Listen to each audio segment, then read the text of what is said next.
अब टॉपिक में पढ़ना क्या है ये हम लोग को समझना है। यहाँ पे स्टोन एज में, stone age is a part of pre history. It is a part of pre history. तो इसमें हम लोग को पढ़ना है और ये आपके प्रीलिम्स का भी टॉपिक है। तो इसमें पढ़ना है डिस्कवरी कैसे हो रहा है इंडिया में। Discovery of what? Stone age related sites, कैसे इसका डिस्कवरी हुआ। उसके बाद इसके टाइम पीरियड को देखेंगे या क्रोनोलॉजी को देखेंगे।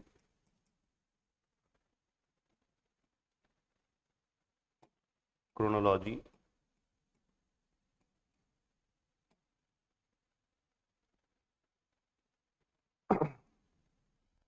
क्रोनोलॉजी एंड क्लासिफिकेशन बेस में बता ही देते हैं, साथ ही साथ क्लासिफिकेशन। और फिर तीसरा जो जानना है वो है फीचर्स। यही तीन पे बात करना है mainly. Discovery, chronology, classification, features पे स्टोन एज। तो वैसे हिस्ट्री तो किसका है? ह्यूमन बीइंग के हिस्ट्री के बारे में पढ़ने जा रहे हैं। लेकिन यदि आप ज्योग्राफी में बात करेंगे तो वहां पर प्लांट्स का भी हिस्ट्री होता है, रॉक का भी हिस्ट्री होता है, इस पूरे अर्थ का हिस्ट्री होता है, पूरे यूनिवर्स का हिस्ट्री होता है। वो ज्योग्राफी का टॉपिक है, उसमें हम लोग को अभी नहीं जाना है। तो हिस्ट्री में हम लोग ह्यूमन हिस्ट्री के बारे में पढ़ते हैं। और जो ह्यूमन बीइंग है वो किस स्पीसीज को रिप्रेजेंट करते हैं? होमोसेपियंस। होमोसेपियंस का इवोल्यूशन कैसे हुआ है? हाँ, किस तरह से होमोसेपियन का इवोल्यूशन हुआ? तो होमोसेपियन का इवोल्यूशन हो रहा है, पहले है प्राइमेट, मतलब एक तरह का मंकी, प्राइमेट। उसके बाद प्राइमेट के बाद बहुत सारे आए, इसके सब स्पीसीज आए, होमिनॉइड, होमिनॉइड, होमिनिड,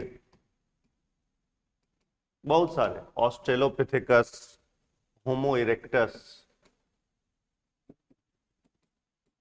अब ये सब तो बायो में पढ़ते हैं वैसे, होमो इरेक्टस, नियांडरथल, ये सब क्या है? These are the subspecies of primate and all these subspecies evolve over a longer period of time.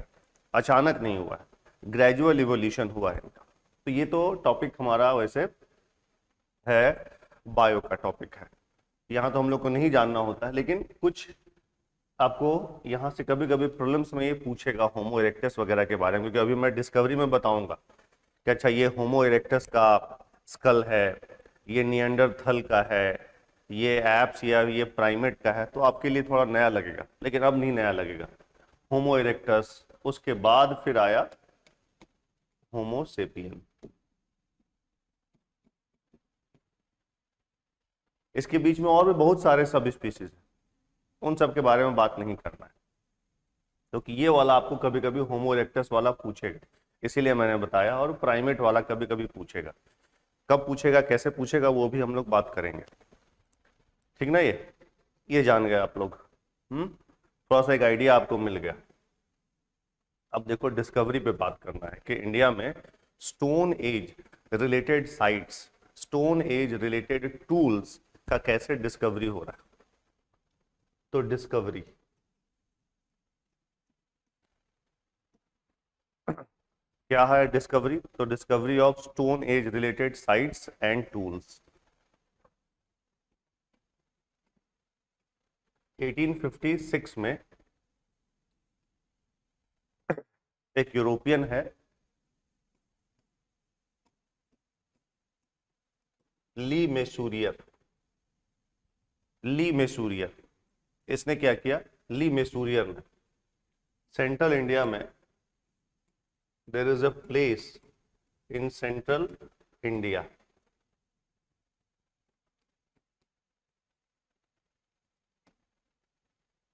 नया घूरे करके। तो Naya Ghure is the basically what? It is a village. तो Le Mesurier in the year 1856 discovered Indian subcontinent's first prehistoric tool.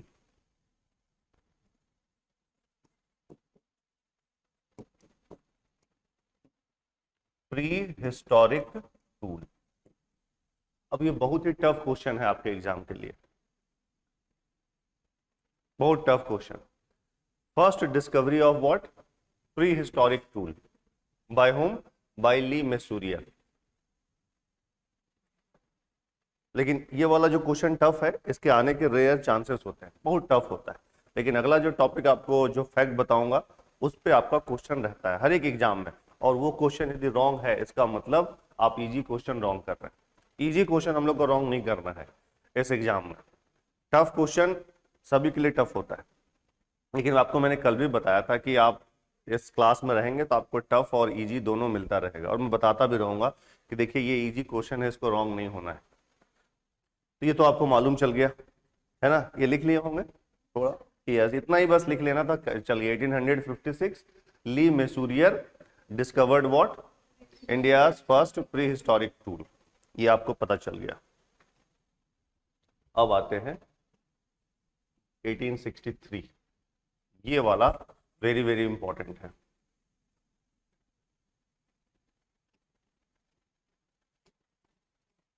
Robert Bruce Foote, ये कौन है? Robert Bruce Foote, he was a multifaceted man. He was geologist, geographer, museologist, scholar, बहुत कुछ knowledge रखता है। ये British east India company में काम कर रहा है। तो रॉबर्ट ब्रूस फुट ये है कौन? बेसिकली अ जियोलॉजिस्ट, और ब्रिटिश इंडिया कंपनी में ये काम कर रहा है रॉबर्ट ब्रूस फुट। तो रॉबर्ट ब्रूस फुट एट पलवरम या पलवारम, पलवरम, पलवरम it is a place where in Tamil Nadu, Palvaram is a place in Tamil Nadu. He did what? He discovered first Palaeolithic tool. अभी आपको बाद में बताएंगे पैलियोलिथिक क्या है। He discovered first Palaeolithic tool in India.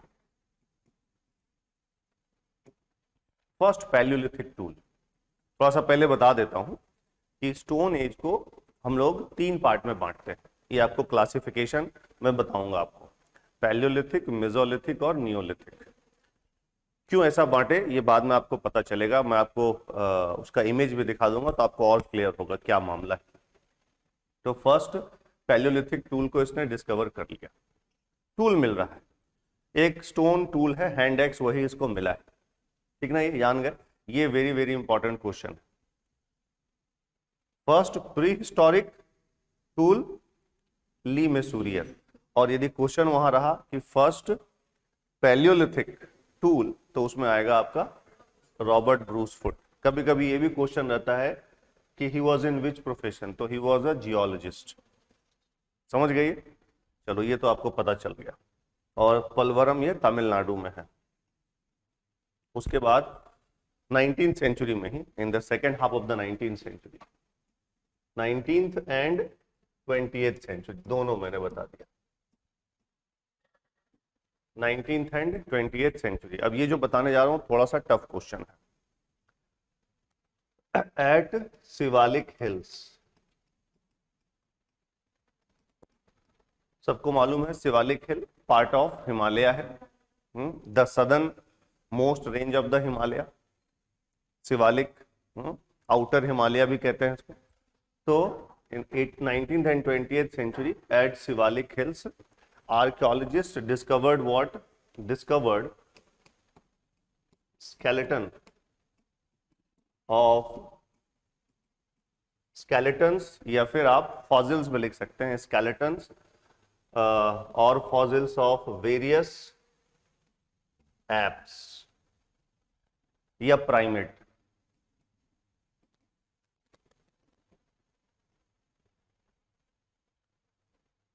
Which has been named as what, क्या नाम उनको बोला गया, क्या क्या मिला उनको, स्केलेटन मिल गया। एन आर्कियोलॉजिस्ट ने डिस्कवर किया, तो discovery of skeletons of various apps, उनको क्या नाम दिया गया, तो दीज आर और नेम्ड एज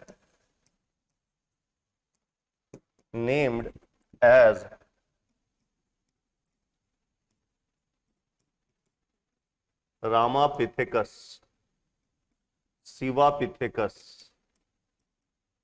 ब्रह्मापिथेकस।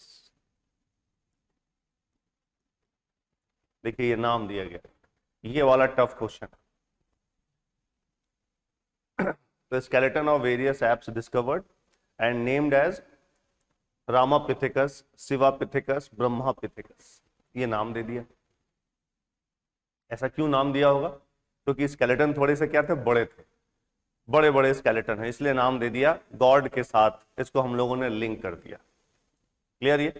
ये वाला क्वेश्चन अब आपका जिस तरह से पैटर्न चेंज हो रहा है, इस तरह के क्वेश्चन अब आपके प्रीलिम्स में आने के चांसेस हैं, है ना। वो पलवरम वाला इजी क्वेश्चन है, बट ये वाला क्वेश्चन अब आपको याद रखना है। कहां से डिस्कवरी हुआ, शिवालिक रेंज।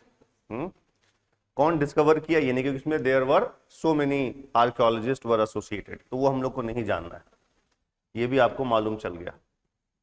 अब 20th सेंचुरी में 1970s में हम लोग हैं, और भी इसके बीच में बहुत सारा चल रहा है डिस्कवरी, ऐसा नहीं कि इतना नहीं हो रहा है, बट वो सब नहीं जानना। 1970s we are eight UP में एक जगह है सराय नाहर राय, यूपी प्रतापगढ़ डिस्ट्रिक्ट में है ये जगह, सराय नाहर राय। यहां से क्या डिस्कवरी हुआ है, किसका डिस्कवरी हुआ,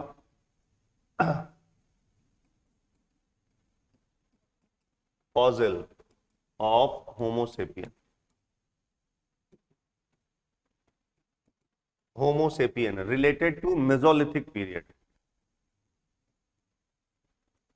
रिलेटेड टू मेसोलिथिक एज और पीरियड।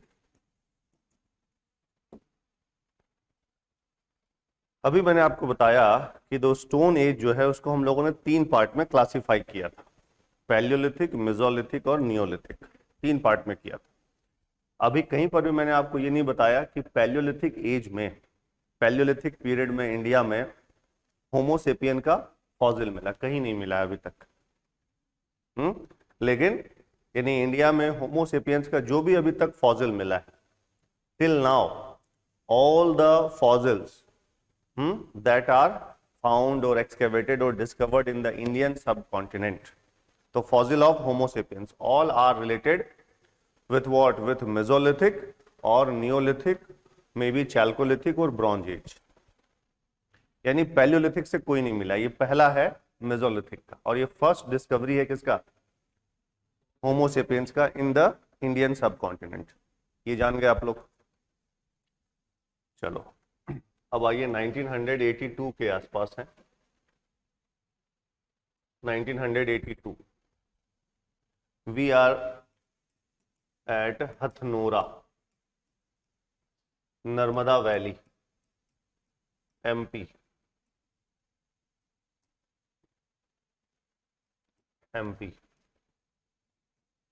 हथनोरा एमपी में है, नर्मदा वैली। पर्सन का नाम है अरुण सोनाकिया, अरुण सोनाकिया, ठीक ना, Arun सोनाकिया। he discovered skull of Homo erectus,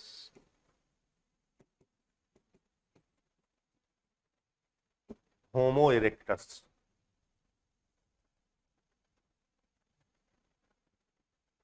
समझ गए, ये वाला आपसे पूछता है। इसी स्कल को क्या बोला गया है, नर्मदा मैन।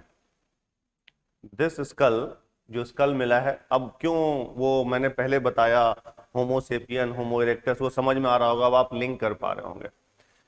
होमो इरेक्टस को कभी कभी क्या बोला जाता मालूम है, आर्किएक होमोसेपियन, कभी कभी आपके प्रॉब्लम्स में इस तरह से भी लिखा रह सकता है, आर्किएक होमोसेपियन, इस तरह से लिखा रह सकता है।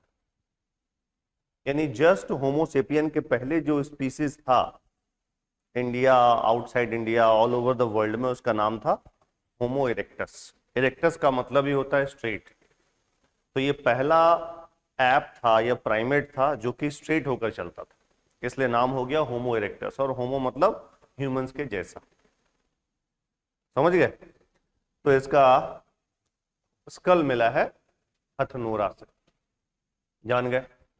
एक बस एक थोड़ा सा ईयर में और थोड़ा सा जरा पहले आ जाता हूं, वो भी आपको बता ही देता हूं, अदरवाइज वो तो मुझे फीचर्स में बताना था। 1958 का कहानी है, कहीं कहीं 57 भी रहता है। एक पर्सन है जिनको कहा जाता है इंडिया में father of Indian rock art.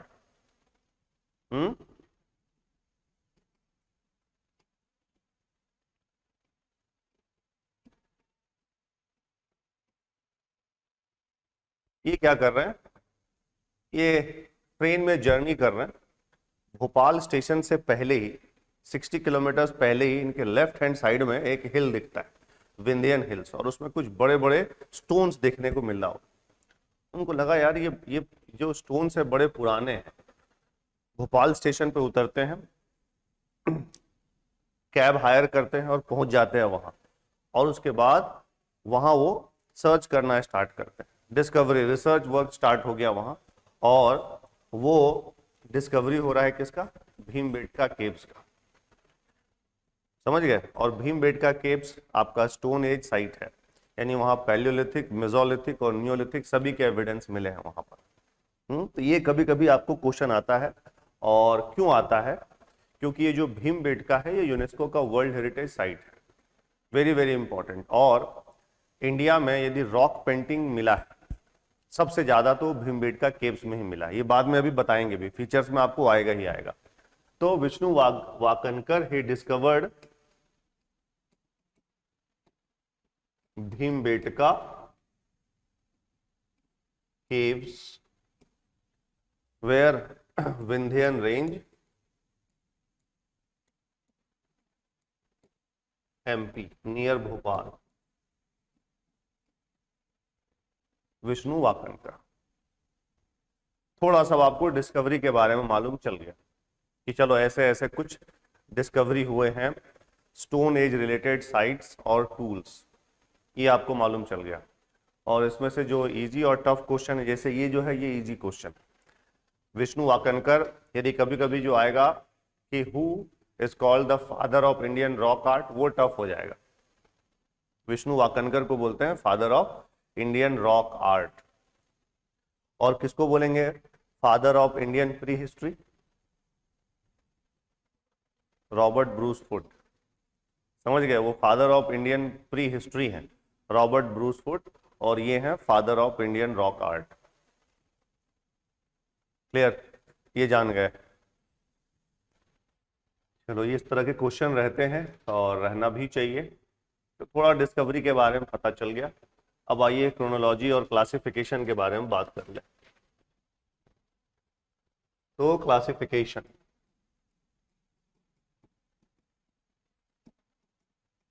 Of the stone age.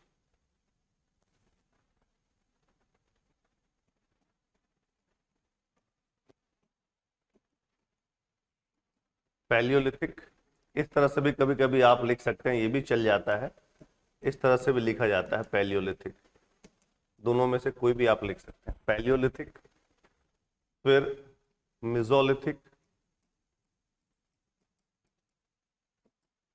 और थर्ड इज द नियोलिथिक। किस बेसिस पर, on what basis stone age has been sub classified और क्लासिफाइड एज 3 सब पीरियड्स? किस बेसिस पर स्टोन एज को हम लोगों ने क्लासिफाई किया 3 सब पीरियड? किस बेसिस पर? आंसर है चेंज इन क्लाइमेट, और दूसरा change in stone tool making technique. On what basis? अब ये इस तरह के क्वेश्चन नहीं रहते हैं नॉर्मली, बट हम लोग को तो मालूम होना चाहिए कि on what basis stone as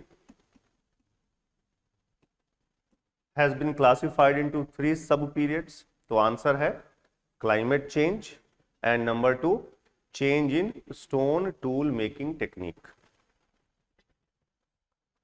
climate change and stone tool making technique. अब थोड़ा सा टाइम पीरियड भी आपको बता देता हूं यहां।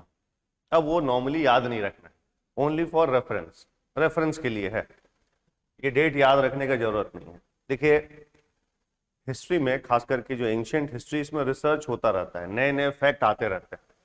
जैसे कल वाले यदि क्लास में आप लोग रहे होंगे तो एक मैंने नाम लिया था संगम एज। संगम एज जो अभी हम लोग पढ़ते हैं उसका जो टाइम पीरियड स्टार्ट होता है 3rd सेंचुरी बीसी से। लेकिन अब जो नया डिस्कवरी हो रहा है वो डिस्कवरी बता रहा है कि नहीं भाई, संगम एज 3rd सेंचुरी बीसी से स्टार्ट नहीं हुआ, बल्कि वो तो 6th सेंचुरी बीसी से स्टार्ट होना चाहिए। हो सकता है अभी और भी कुछ 2-4 साइट्स मिल जाएंगे, उसके बाद फिर हिस्टोरियंस बोलेंगे क्या, टाइम पीरियड चेंज कर देंगे, किसका, संगम एज का। तो इसमें रिसर्च चलता ही रहता है। ठीक यहां पर भी यदि आप बहुत पहले वाले बुक्स पढ़ेंगे तो उसमें पैलियोलिथिक का टाइम है क्या, 5 लाख बीसी से लेकर 10,000 बीसी, ये पहले वाला है। अब जो नया आ गया है वो आ गया है 2 मिलियन या 2.5 मिलियन ईयर्स अगो से लेकर 10,000 बीसी तक। बट ये ओनली रेफरेंस के लिए, ये हम लोग को नहीं याद रखना है। जो नया डेटा आया 2.5 मिलियन मतलब 25 लाख से लेकर 10,000, समझे। तो एक डेटा बस हम लोग को यहां याद रख लिए। चलो ये हो गया 5 लाख बीसी से 10,000 बीसी। मेसोलिथिक का 9,000 टू 4,000 बीसी। अब इस सब के बारे में जानेंगे क्या है 9,000 टू 4,000 बीसी। और नियोलिथिक का 7,000 टू 1,000 बीसी। यदि ये ओल्ड डेटा का मैंने यूज किया। अब देखिए इसमें ओवरलैपिंग हो रहा है।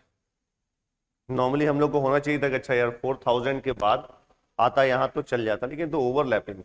अब इसको कैसे समझ सकते हैं ओवरलैपिंग।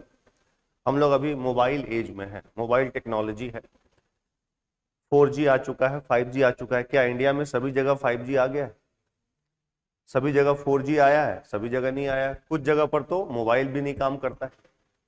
तो जो डेवलपमेंट होता है, इकोनॉमिक डेवलपमेंट या डेवलपमेंट बोलिए, ये यूनिफॉर्म नहीं होता है। कुछ एरिया रिलेटिवली मोर डेवलप्ड होते हैं, जैसे आप बात करें Maharashtra, Tamil Nadu, southern states are relatively more than the northern states. ये है, ये मामला है। तो कुछ यहां पर भी ऐसा ही है। इंडिया का कुछ पार्ट कहां पर है, मेसोलिथिक एज में, और कुछ पार्ट किस में पहुंच गया, नियोलिथिक। समझ में आया। अब कुछ पार्ट मेसोलिथिक में है, अभी भी वो मेसोलिथिक एज में है, और कुछ जो है वो इससे पहले आ गया कहां, नियोलिथिक। ये सेंस है। अब क्लियर ना।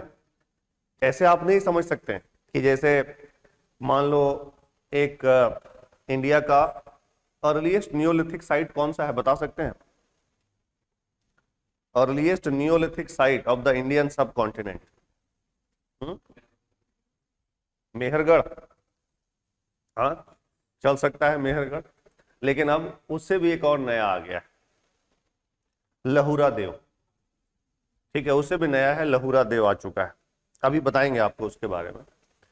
तो वो कितने टाइम का है, अराउंड 7,000 का। लेकिन लहुरा देव नियोलिथिक एज में तो आ गया, लेकिन क्या पूरा का पूरा इंडिया नियोलिथिक में आ गया, नहीं। लार्जर पार्ट ऑफ इंडियन सब continent was still in the Mesolithic period, may be in the Palaeolithic में भी रह सकता है। तो आज का इंडिया और उस वक्त का इंडिया में डिफरेंस है, समझे ना।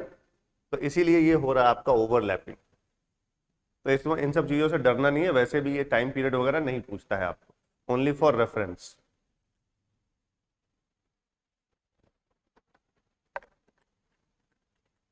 चलो तो ये तो टाइम आपको मालूम चल गया थोड़ा सा। अब आइए इसका भी जरा सब क्लासिफिकेशन कर लें पैलियोलिथिक का।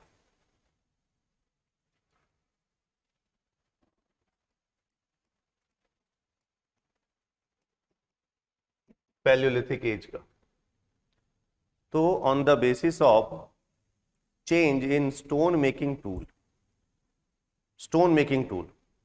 Paleolithic has been classified into 3 sub-periods: Lower Paleolithic,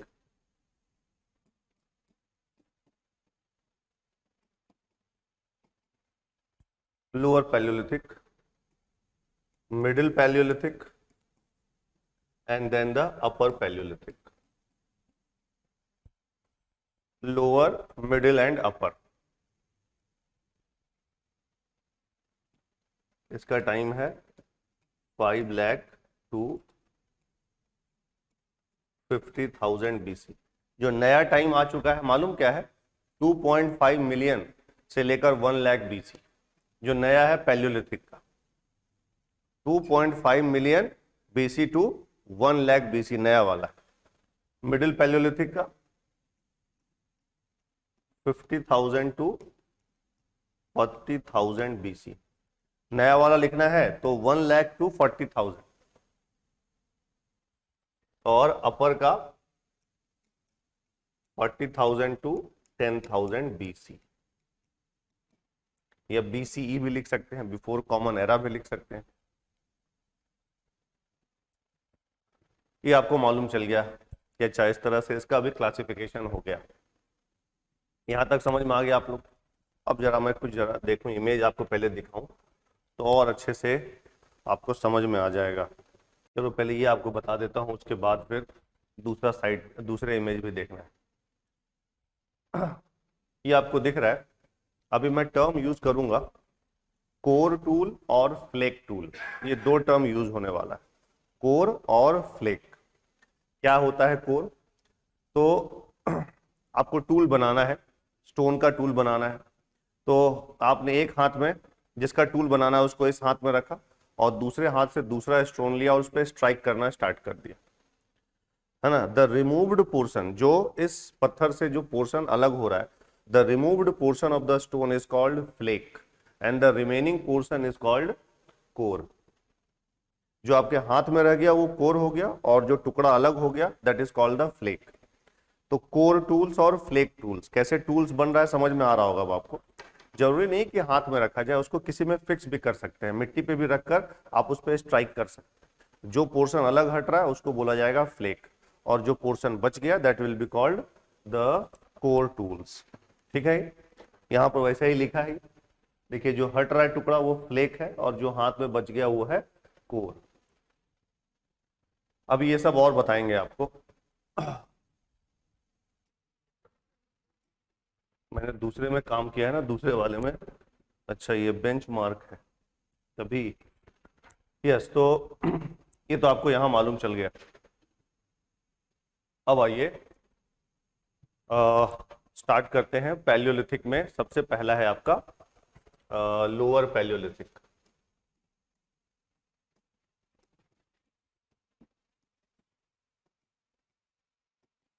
lower Palaeolithic क्या क्या जानना है हम लोग को?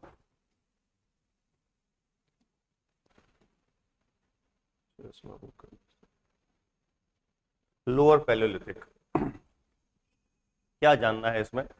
लोअर पैलियोलिथिक में जानना है इनके टूल्स कैसे बने होते थे, है ना। उसके बाद जानना है इनके एक्टिविटीज क्या थे, एक्टिविटीज। और तीसरा जो है इनके कुछ साइट्स के बारे में जानना है। यही जानना रहता है, टूल्स, एक्टिविटीज और साइट्स। ठीक है, ये इससे जानते हैं क्या फायदा होगा? फायदा जो है वो 3 मार्क, ये 30 वर्ड वाले या 2 मार्कर वाला जो क्वेश्चन आएगा वो आपको, ये 3 पॉइंट आपको मालूम रहेगा, आप इजीली लिख सकते हैं। यस, तो टूल्स, क्या टूल्स बना रहे हैं? तो टूल्स का नाम है hand axe, cleaver, chopper. These are the names of the tools. और hand axe, cleaver and chopper all were core tools. यानी किसका डोमिनेंस हो गया? कोर टूल्स का डोमिनेंस है। हैंड एक्स, क्लीवर और चॉपर, समझ गए? यही सब मैं इमेज दिखाता आपको कि कैसा था हैंड एक्स, क्लीवर और चॉपर। तो डोमिनेंस हो गया कोर टूल्स का, ये जान गए। अब इनके एक्टिविटीज क्या है?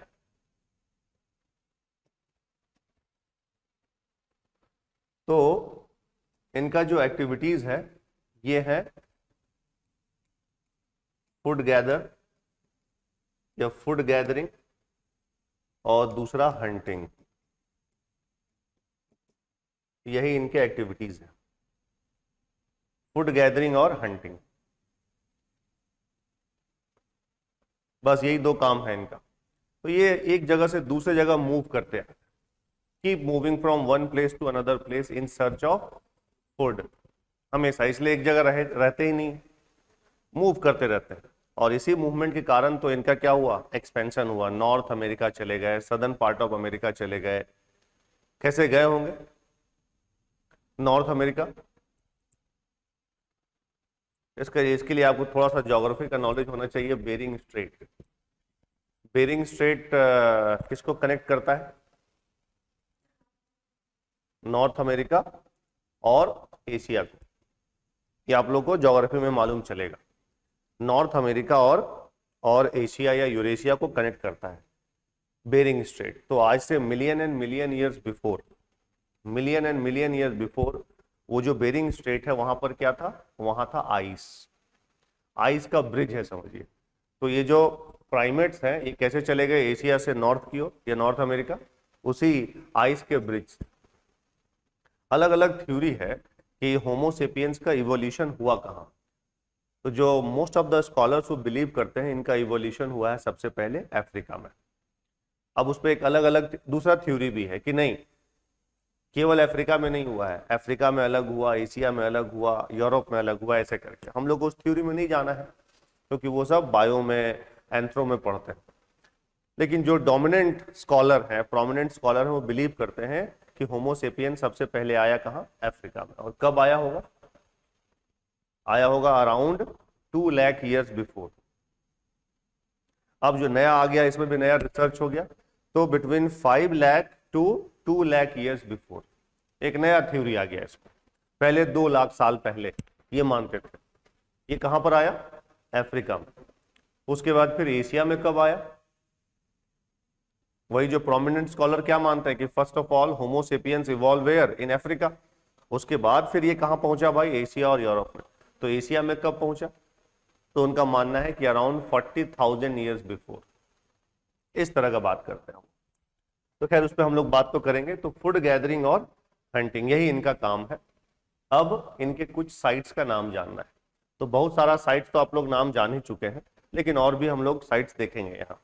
तो साइट्स में सोआन वैली, ये चलो पहले थोड़ा सा और ठीक है लिख सकते हैं। वैसे सोआन वैली आप लोग को थोड़ी उतना क्रोनोलॉजी पूछेगा। Where is Soan valley? तो सोआन वैली पाकिस्तान में है। सोन नहीं है ये, सोहन या Soan. It is in Pakistan. ये आपसे पूछेगा पाकिस्तान।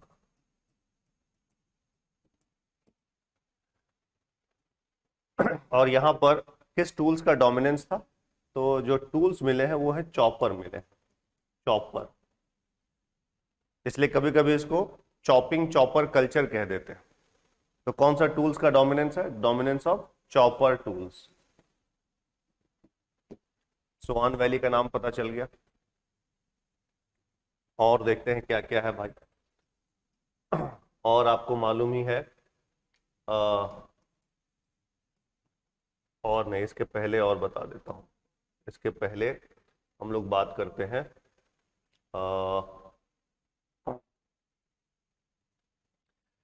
इंडिया का। आप मुझे बताइए अर्लीस्ट पैलियोलिथिक साइट क्या है? अर्लीस्ट पैलियोलिथिक साइट इंडिया का। लिखो बोरी महाराष्ट्र, BORI, बोरी महाराष्ट्र। क्या है ये? अर्लीस्ट, अभी तक का मैं बता रहा हूं, earliest Palaeolithic site of India, बोरी। इसका टाइम पीरियड क्या है, ये कितना पुराना है? नियरली 1.4 मिलियन ईयर्स अगो, मतलब लगभग 14 लाख साल पुराना है बोरी Maharashtra. Clear? Earliest neolithic site है। उसके बाद ईसामपुर, ये कहाँ है? कर्नाटका।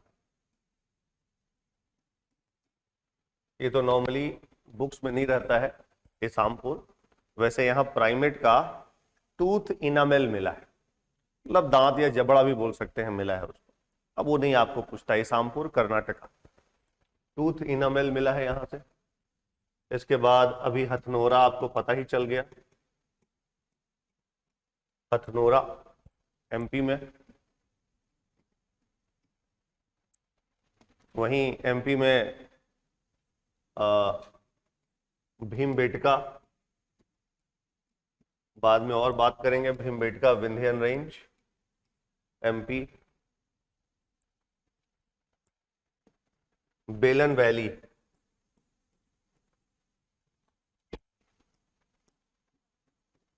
ये किधर है भाई?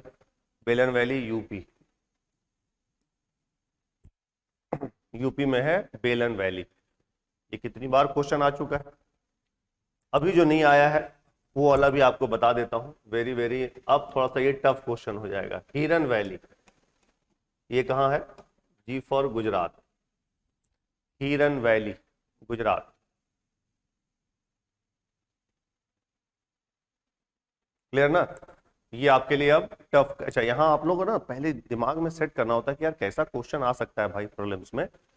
तो एक तो मैच करने के लिए आएगा, बेलन वैली, भीमबेटका, सोआन वैली, ऐसा करके, और हिरन वैली। मैच करने के लिए टफ क्वेश्चन कि कौन सा रॉन्गली मैच्ड है, कौन सा करेक्टली मैच्ड है, इस तरह से क्वेश्चन रह सकता है।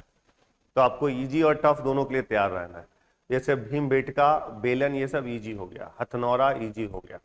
कैसे हम लोग डिसाइड करते हैं इजी क्वेश्चन? तो जो स्टेट PSC में आ चुके हैं वो क्या है? इजी क्वेश्चन है।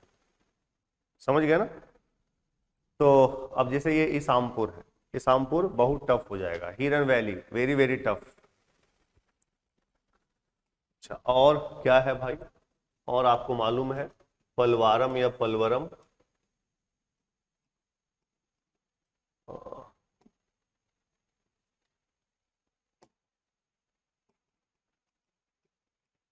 अतिरम पक्कम, ये दोनों तमिलनाडु में। वैसे तो है बहुत सारे, अतिरम पक्कम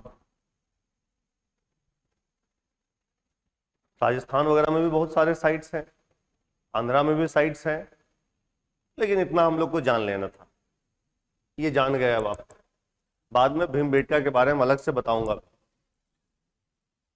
क्लियर हो गया? पैलियोलिथिक में आपको सबसे पहला बता दिया लोअर पैलियोलिथिक।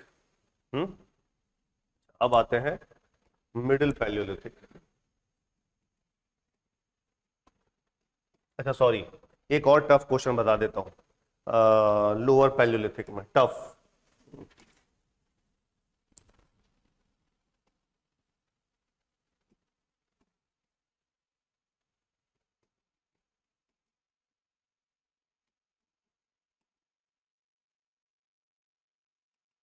ये क्या मामला है? एविवेलियन और असूलियन, आपसे टफ क्वेश्चन में प्रीलिम्स के हिसाब से बता रही है। एविवेलियन और Acheulian, these are hand axe या stone hand axe making technique. तो क्या है ये? Hand axe making technique.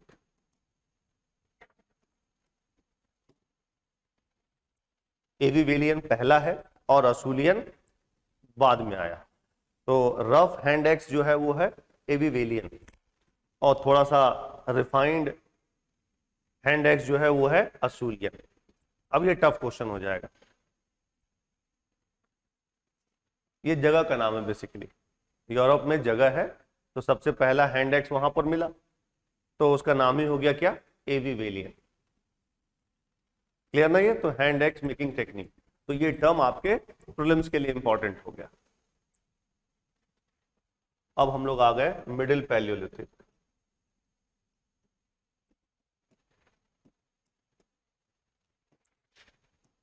Middle Palaeolithic में पहुंच गया।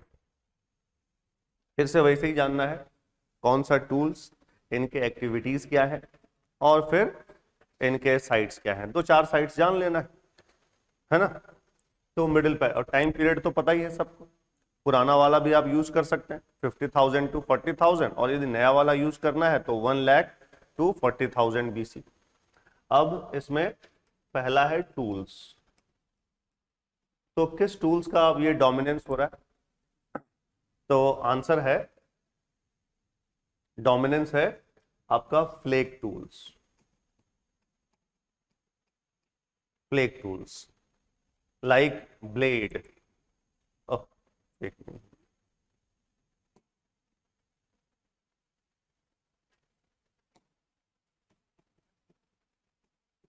फ्लेक टूल्स लाइक बता देता हूं मैं, ब्लेड।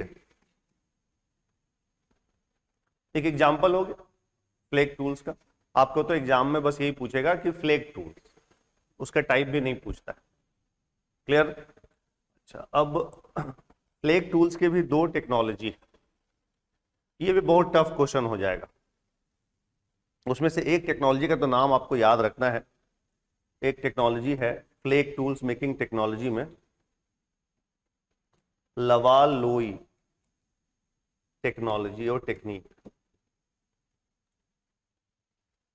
लवाल लोईज टेक्निक, ये क्या है, फ्लेक टूल्स मेकिंग एक टेक्निक है।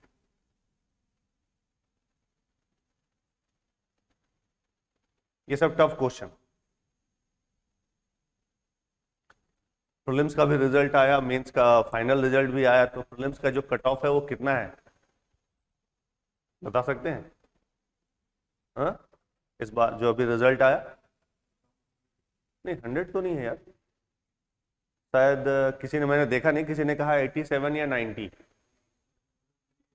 जनरल का ज्यादा है, मैंने देखा नहीं है, किसी ने मेरे को बोला तो 90 है, नहीं 100 है, 100 के ऊपर है, जबकि मैंने इसको गेस किया था अराउंड 95, 90 टू 95 के बीच में। एक बार मैं भी देख लूंगा कितना है। तो अब जैसा जिस तरह से ये लोग क्वेश्चन पूछ रहे हैं, यदि आपने देखा होगा प्रीवियस ईयर क्वेश्चन पेपर, तो थोड़ा सा टफ हो गया है प्रीलिम्स निकालना, क्योंकि बहुत ऐसे क्वेश्चन आ रहे हैं कि जो दूसरे स्टेट पीएससी में नहीं पूछा गया, स्टेट तो छोड़ दीजिए यूपीएससी में भी नहीं पूछा गया, तो आपको उस हिसाब से तैयार रहना है। तो उसी के लिए ये सब आपको बताया, ये लवाल लोई टेक्निक, एविवेलियन असूलियन टेक्निक, ये सब आपको कभी कभी रह सकता है, जो पैटर्न चेंज हो रहा है उसके हिसाब से। अब वो बोरी, हथनोरा, ये सब कॉमन है। अब ये यहाँ का टफ क्वेश्चन हो गया, तो आपको टफ क्वेश्चन के हिसाब से भी तैयार रहना है। तो यस, फ्लेक टूल्स आपको मालूम चल गया कि किस टूल्स का अब डोमिनेंस हो रहा है। अच्छा, ये लोग जो टूल्स बनाते थे बेसिकली किस स्टोन का बनाते होंगे? पैलियोलिथिक में, मेसोलिथिक में और नियोलिथिक में बेसिकली ये लोग बनाते थे क्वार्टजाइट का। क्वार्टजाइट है ना, ये ज्योग्राफी में आप पढ़ेंगे क्वार्टजाइट स्टोन के बारे में। तो क्वार्टजाइट का बनाते थे, बाद में चलकर जैस्पर और चर्ड। तो किसका टूल्स बनाते थे? तो प्रिपेयर्ड और made tools of quartzite stone, mainly quartzite. लेकिन और किसका आ गया है, ये लोअर पैलियोलिथिक में भी था क्वार्टजाइट का, और अब क्वार्टजाइट के साथ साथ जैस्पर भी आ गया, चर्ट भी आ गया, ये सब का भी बनाने लगे। जैस्पर, चर्ट, ये सब स्टोन के टाइप्स हैं। लेकिन आपके प्रीलिम्स में यदि कभी कभी रहेगा तो ये रह सकता है क्वार्टजाइट। समझ गए कि palaeolithic humans mainly made tools of which stone? तो answer is quartzite. And later they also made tools of jasper and chert as well. चलो, तो ये टूल्स के बारे में आपको यहाँ नॉलेज मिल गया, क्या था, किस तरह से टूल्स बना रहे हैं ये।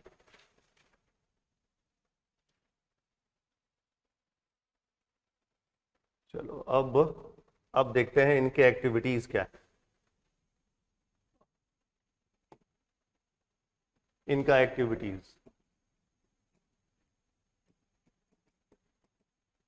एक्टिविटीज जो दो तो कॉमन है अभी भी, food gathering, FG means food gathering, और हंटिंग। कुछ नया होने जा रहा है कि नहीं अब? है फार्मिंग। हम्म क्या होने जा रहा है नया अब? Discovery of fire. फायर का तो एक्टिविटीज में नया आ गया, फायर का डिस्कवरी।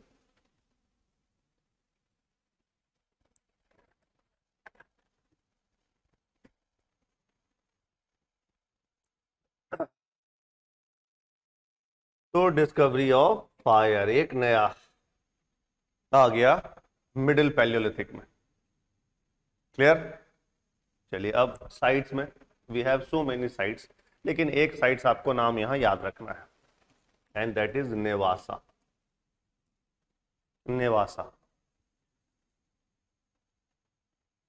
आपका भीमबेटका भी है, अतिरम पक्कम भी है, हिरन वैली भी है। क्यों? क्योंकि देखिए यहाँ लोअर पैलियोलिथिक, मिडिल पैलियोलिथिक और अपर पैलियोलिथिक सबका मिला है। लेकिन आपके एग्जाम में यदि कभी मैच करने के लिए आएगा ना, तो वो नेवासा रहेगा।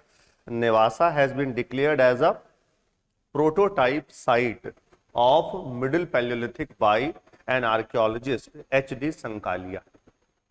HD संकालिया ने इसको क्या डिक्लेयर कर दिया? Prototype site. तो कभी कभी ये आपको पूछा जाएगा मैच करने के लिए, भीमबेटका लोअर पैलियोलिथिक, या फिर हथनौरा लोअर पैलियोलिथिक, और मिडिल पैलियोलिथिक में हमेशा नाम आएगा नेवासा। है कहां पर भाई? नेवासा महाराष्ट्र में। M for Maharashtra, it is in Maharashtra. Clear? यहां तक जान गए? अब आइए, मिडिल पैलियोलिथिक हो गया, अब बात कर रहे हैं अपर पैलियोलिथिक।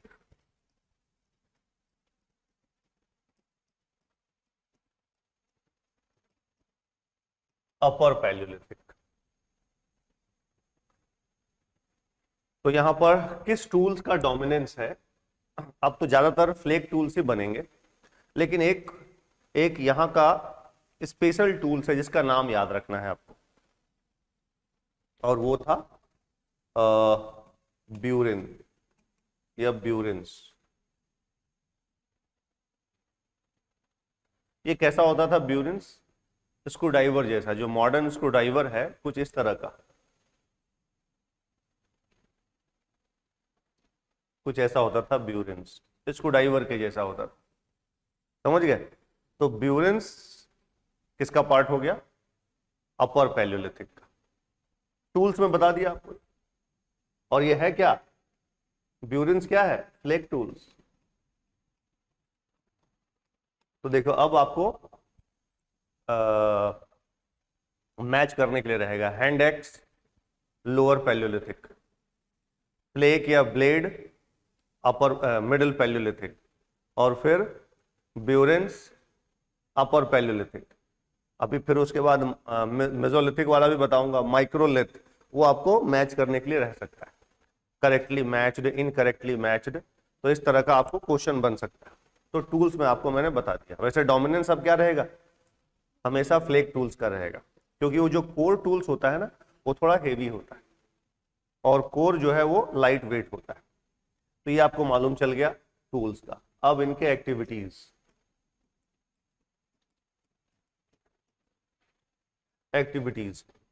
तो स्टिल ये फूड गैदरिंग है या फूड गैदरर, हंटिंग, और क्या होने वाला है भाई?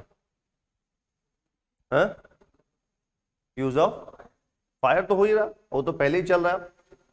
अब आने वाला है, अब है पेंटिंग। नहीं, अभी नहीं। Domestication of animal Mesolithic. Painting यानी रॉक आर्ट जिसको आप कह सकते हैं,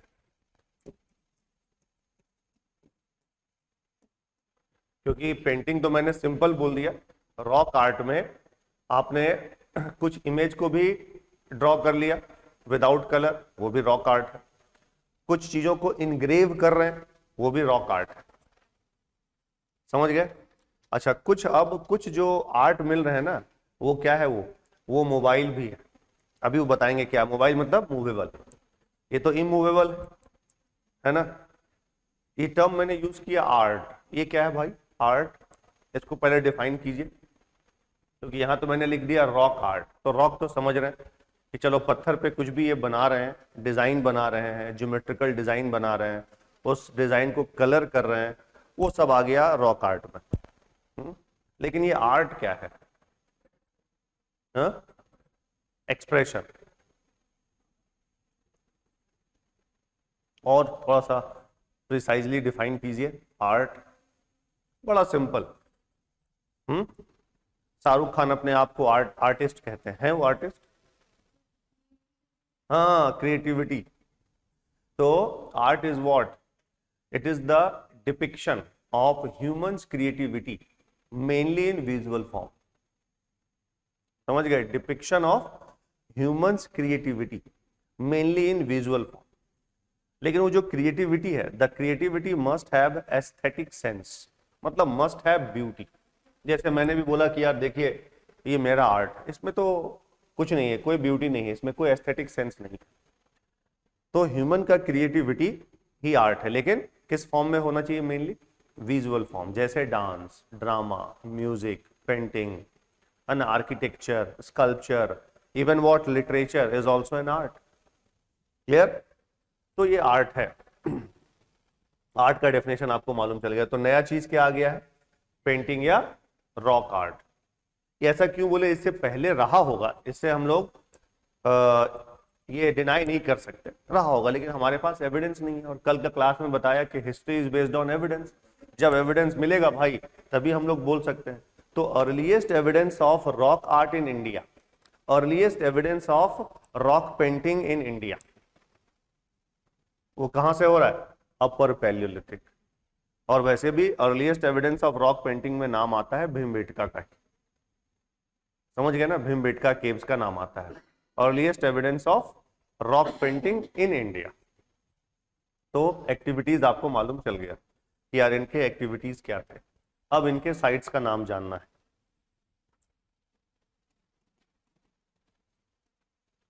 साइट्स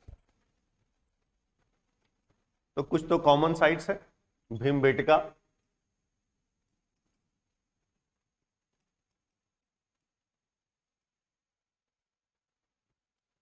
किसने डिस्कवरी किया पता है कहां पर है? एंड भीमबेटका में है कहां, ये तो मालूम है। तो there are nearly 700 caves. MP near Bhopal Vindhyan range में है, डिस्कवर्ड बाय विष्णु वाकनकर, ये पता है आप लोग को। तो there are 700 caves and Bhimbetka caves represents India's earliest rock paintings. तो earliest evidence of rock paintings and rock art in India. Earliest evidence of rock painting और rock art in India. 3 marker में ये आपको पूछा जाएगा। भीमबेटका 2 मार्कर यानी 30 word वाले। तो क्या क्या आपको लिखना पड़ता है? वहां पर आप लिखेंगे लोकेशन, कहां पर है लोकेशन, एमपी विंध्यन रेंज, ये लिख दिया। उसके बाद डिस्कवर्ड बाय विष्णु वाकनकर, यदि आप ईयर भी लिख देंगे तो और अच्छा रहेगा, 1958। और फिर आपको लिखना पड़ता है उसका इंपॉर्टेंस क्या है। तो इंपॉर्टेंस है भीमबेटका क्या है? प्री हिस्टोरिक साइट एंड किस लिए फेमस है? तो earliest evidence of rock paintings. क्योंकि 30 वर्ड में आपके पास स्पेस कम है तो बहुत कुछ लिखा जा सकता है, earliest evidence of rock paintings या रॉक आर्ट, और अच्छा वर्ड रहेगा। और उसके बाद एक और, in 2003 Bhimbetka caves declared as world heritage site by UNESCO. तब आपको परफेक्ट मार्क्स मिलेगा। लोकेशन बता दिया, डिस्कवरी बता दिया, और उसके फीचर्स या इंपॉर्टेंस बता दिया। तो फीचर्स में प्री हिस्टोरिक साइट हो गया, कोई जरूरत नहीं कि हम लोग पैलियोलिथिक, लोअर, मिडिल और ये बोले, पूरा का पूरा प्री हिस्टोरिक साइट बोल दिए। तो प्री हिस्टोरिक साइट है, भीमबेटका डिस्कवरी किसने किया, और 2003 में इसको वर्ल्ड हेरिटेज साइट का टैग मिल गया या स्टेटस मिल गया, वर्ल्ड हेरिटेज साइट।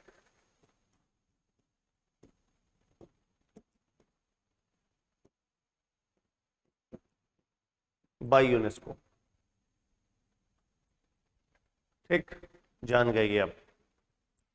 तो भीमबेटका बता दिया, और दो चार और भी साइट्स का नाम जानना है हम लोग को, जो आपके एग्जाम के लिए वेरी वेरी इंपॉर्टेंट है।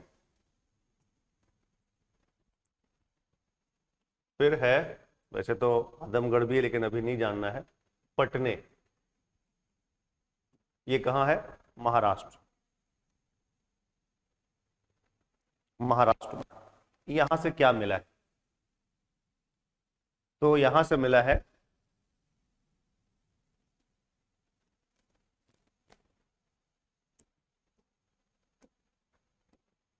यह, ऐसे लिख रहे हैं, beads of ostrich egg cell.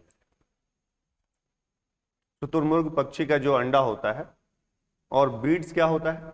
Beads का मतलब होता है मन का, मतलब गले का हार आप बना रहे हैं, नेकलेस बना रहे हैं, ईयर रिंग बना रहे हैं, है ना, फिंगर रिंग बना रहे हैं, ये सब क्या है? ये सब है बीड्स। समझे? तो beads of what? Ostrich egg shell, Patne Maharashtra, ये पूछा जा सकता है। उसके बाद आइए बेलन valley, Uttar Pradesh.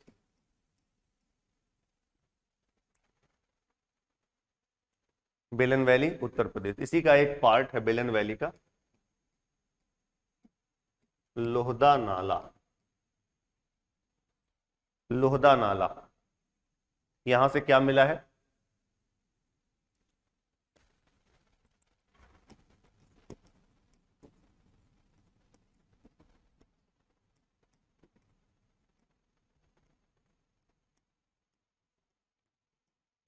Made of bones और स्केलेटन, लेकिन इस पर कुछ क्वेश्चन मार्क लगा हुआ है। स्टैचू और image of what? Mother goddess, made of bones, हड्डी का बना है। कुछ लोग कहते हैं नहीं भाई, वो मदर गॉडेस का इमेज नहीं है बल्कि वो हार्पून है, कुछ लोग कहते हैं। तो लोहदा नाला, ये आपसे पूछा जा सकता है। Statue of mother goddess made of bones. Clear ये? चलो, ये हो गया बेलन वैली। और देखें क्या क्या है भाई। बेलन वैली के बाद एक आंध्र प्रदेश में है कुरनूल या करनूल केव्स। कुरनूल केव्स है आंध्रा में। और भी बहुत सारे साइट्स हैं, ऐसा नहीं कि इतना ही है, ठीक ना। लेकिन जो आपके एग्जाम के लिए इंपॉर्टेंट है वो हम लोगों ने बात कर लिया। बहुत सारे साइट्स हैं। क्लियर? चलिए, तो पैलियोलिथिक टॉपिक आपका ओवर हो गया। अब मेसोलिथिक में आ रहे हैं, लेकिन पैलियोलिथिक में एक और आपको टफ क्वेश्चन में जरा ऐड करवा देता हूं। लोअर पैलियोलिथिक में एक और साइट का नाम लिख लोगे? लोअर पैलियोलिथिक, हुंसगी, कर्नाटका में। Hunsgi, Karnataka, lower Palaeolithic.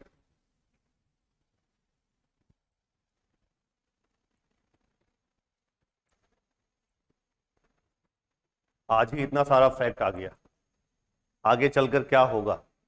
हाँ, अभी जब एंशियंट इंडिया का पहला ही टॉपिक, और पहला टॉपिक अभी ओवर नहीं हुआ है, प्री हिस्ट्री, है ना, उसका हम लोगों ने सिर्फ एक पार्ट कंप्लीट किया, पैलियोलिथिक। अभी मेसोलिथिक है, नियोलिथिक है, तो कैसे याद रखना है? ये बड़ा आपके लिए चैलेंज है, बड़ा चैलेंज है ये। क्या नाम था मैं भूल गया, सिलेक्शन हुआ उसको, वो 700 पोस्ट मिला है, लेकिन शुरुआत में एक्चुअल में वो पहले बहुत सीरियस था ही नहीं, तो इस एग्ज़ाम को बड़ा लाइटली ले रहा था, बहुत लाइटली। तो 2 बार फेल हो गए, तो 2 बार फेल हुआ, उसके बाद जो है उनकी आंख खुलती है, और तब उसके बाद उसने सीरियसली प्रिपरेशन स्टार्ट किया, थोड़ा सा सीरियस हो गए, सीरियस हो गए। और जब ये सारी चीज़ें, तो वही यही सब वो लेकर आए थे जब तीसरी बार कि सर अब ये सब भी याद करना होगा। मैं बोला हाँ करना तो पड़ेगा, क्योंकि अब आपके पैटर्न चेंज हो रहे हैं, करना पड़ेगा। अब उसके बाद बड़ा सीरियस हुआ, देखिए उसका रिजल्ट मिल गया, कम से कम जॉब तो ले ही लिया उसने। अब उसके बाद फिर आगे के लिए कोशिश करेगा। तो आपके पास भी कोई ऑप्शन नहीं है, ये सारी चीज़ें आपको करते जाना है अभी। बस आप जाएंगे घर में और याद हो जाएगा, जितना मैं अभी आपको बता दे रहा हूँ आप उसको लिख लीजिएगा, और घर में जाकर 24 आवर्स के अंदर उसको 4 से 5 बार पढ़ना है, 4 to 5 टाइम्स, बट थोड़ा गैप देके। एक बार पढ़ा, हाँ अब आप जाके पढ़ेंगे ना तुरंत, थोड़ा सा कुछ नाश्ता वगैरह किया, तुरंत आप पढ़ोगे तो आपको कुछ नया नहीं लगने वाला है। क्लास का क्या है इंपॉर्टेंस, क्या है क्लास का इंपॉर्टेंस ये है कि जो टीचर आपको पढ़ा रहे हैं यदि वो एक्सपीरियंस टीचर है तो बहुत सारे बुक्स का समरी आपको दे दे, वो बुक्स आपको नहीं पढ़ना है, आपका टाइम बच गया है ना, आपका बहुत सारा टाइम बच रहा है, तो आपको टाइम ही बचाना है। और उसके बाद फिर वो चीज़ें आपके दिमाग में वो सेट करवा दिया कि ये देखिए ये इंपॉर्टेंट है, ये आपको पूछा जाएगा, ऐसे पूछा जाएगा। अब आपको आपको पता चल गया, अब आपको बस वो मेमोराइज करना है।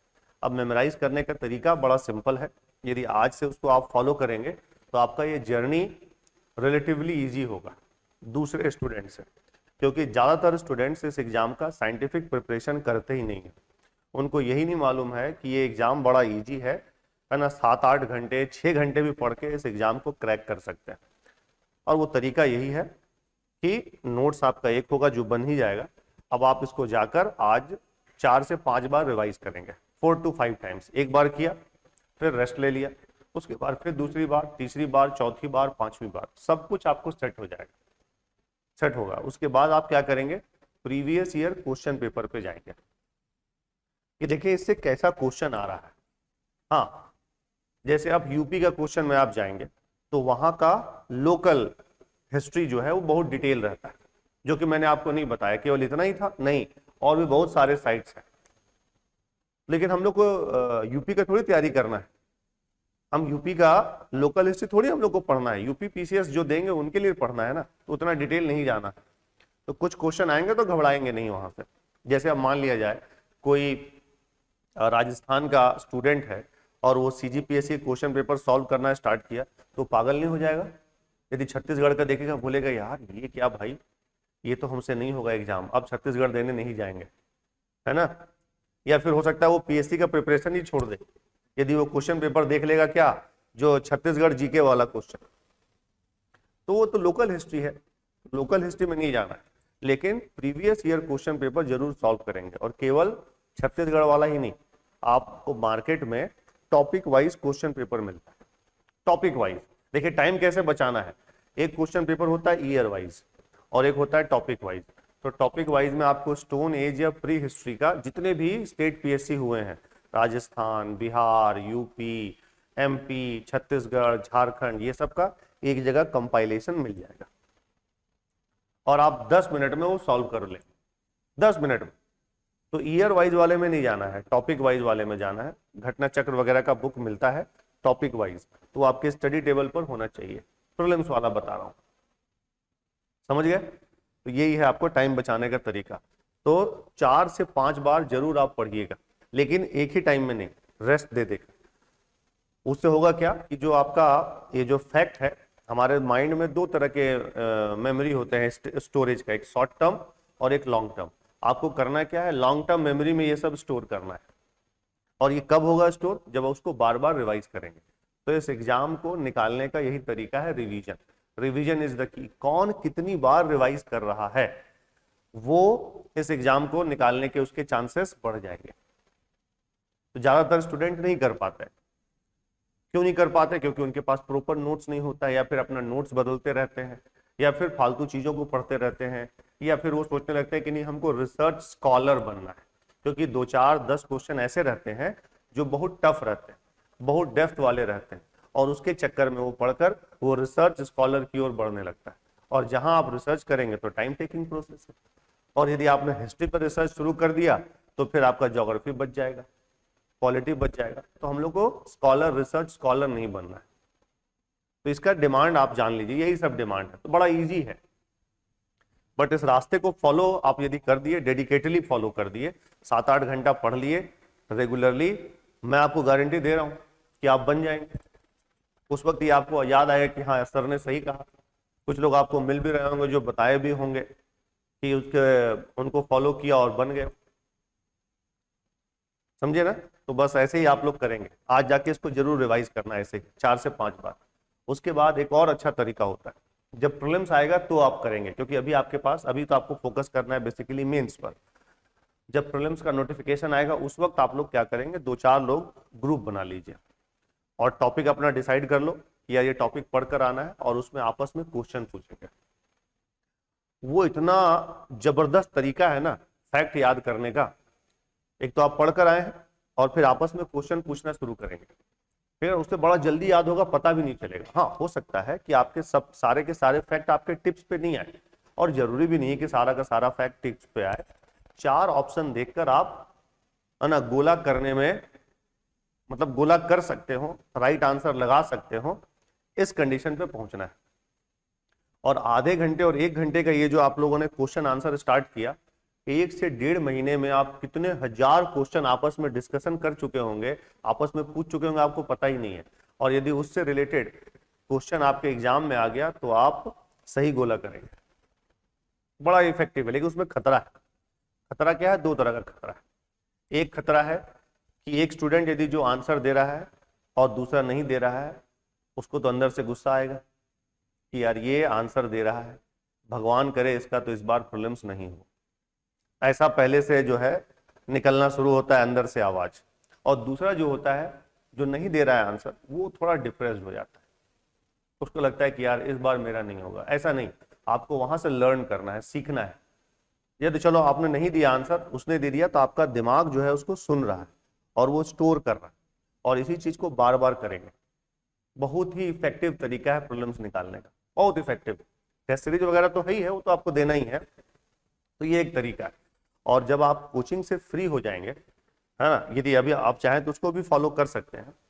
कोचिंग से यदि फ्री हो गए तो मंडे टू फ्राइडे आप जो भी पढ़ रहे हैं, रिवीजन तो कर ही रहे हैं, सैटरडे और संडे उसको वापस रिवाइज करेंगे, उसको वापस रिवाइज करेंगे सैटरडे संडे।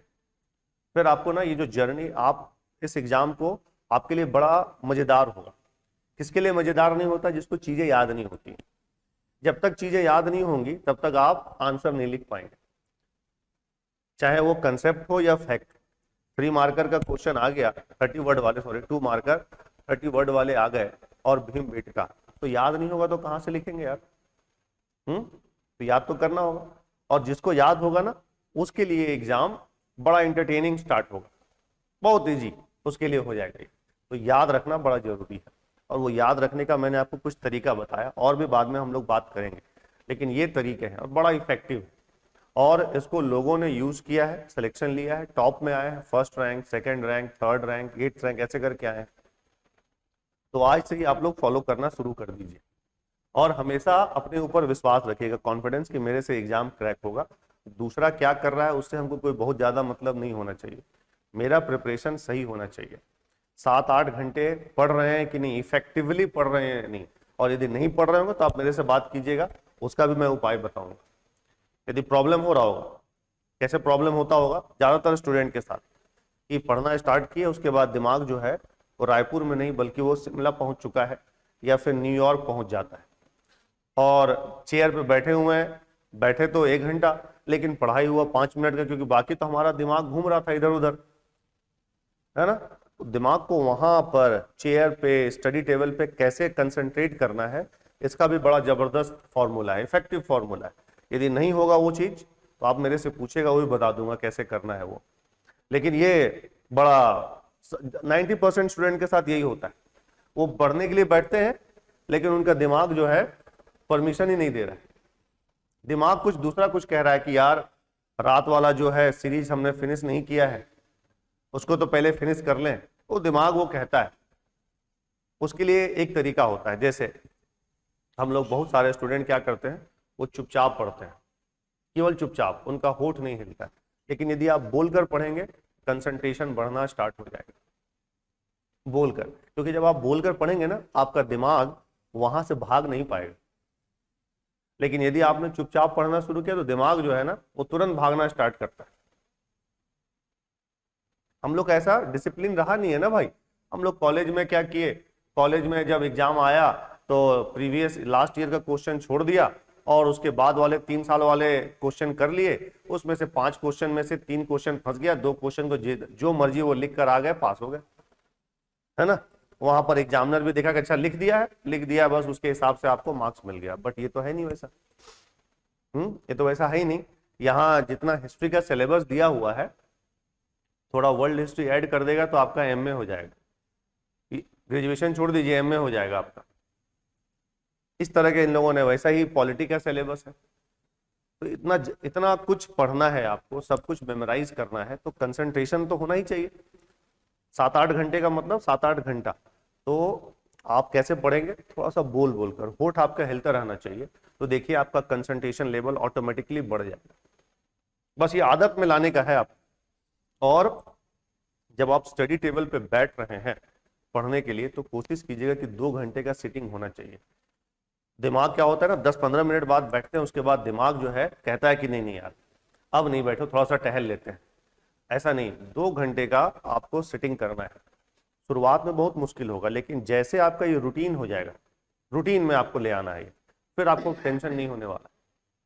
2 घंटे का सिटिंग होना चाहिए और एकदम बोल बोल कर पढ़ना है। उसके बाद एक और तरीका है कंसंट्रेशन बढ़ाने का। थोड़ा सा 10 से 5 मिनट या 15 मिनट जो है ध्यान कीजिए, सुबह उठकर या शाम को कभी भी। ध्यान, रनिंग।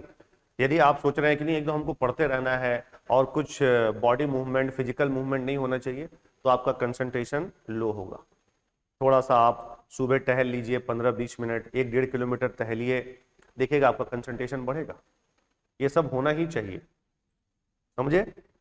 ये सब एग्जाम का पार्ट है, ये सब वो सक्सेस फॉर्मूला है जो आप अप्लाई करेंगे।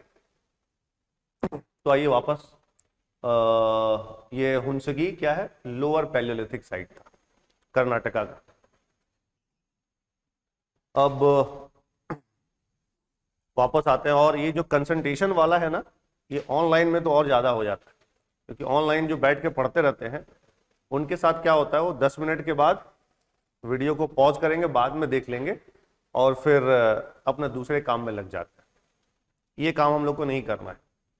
ऑफलाइन क्लासेस का इंपॉर्टेंस यही होता है कि आप एक डिसिप्लिन में आते हैं कि भाई इतने बजे क्लास आना है तो आना है। ऑनलाइन में वो डिसिप्लिन नहीं हो पाता है। और यहाँ पर आए और आपका जो दिमाग है, कई बार इधर से क्लास के बाहर जा सकता है, लेकिन फिर तुरंत वापस भी आ जाता है। जैसे बोर्ड पे लिख रहे हैं, कुछ लोग लिख रहे हैं, ये नोट डाउन क्यों करवाते हैं। ये तो बहुत जल्दी हो जाता, ये सब आपको मैं नोट्स दे देता तो मेरा अभी तक टॉपिक फिनिश हो चुका होता। लेकिन नोट डाउन से होता क्या है, आपका जो लॉन्ग टर्म मेमोरी है वो एक्टिव होने लगता है, बहुत सारी चीजें आपको याद होने लगती है, और आपका जो हैंड राइटिंग और आपकी जो स्पीड है उसमें इंप्रूवमेंट होने लगता है। तो ये सब फायदा है ऑफलाइन क्लासेस का। यस, तो नेक्स्ट है हमारा Mesolithic. Mesolithic as.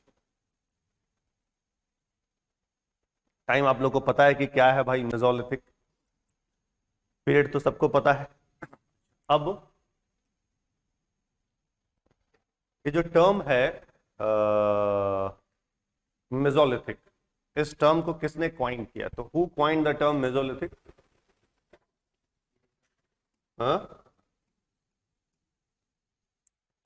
The term Mesolithic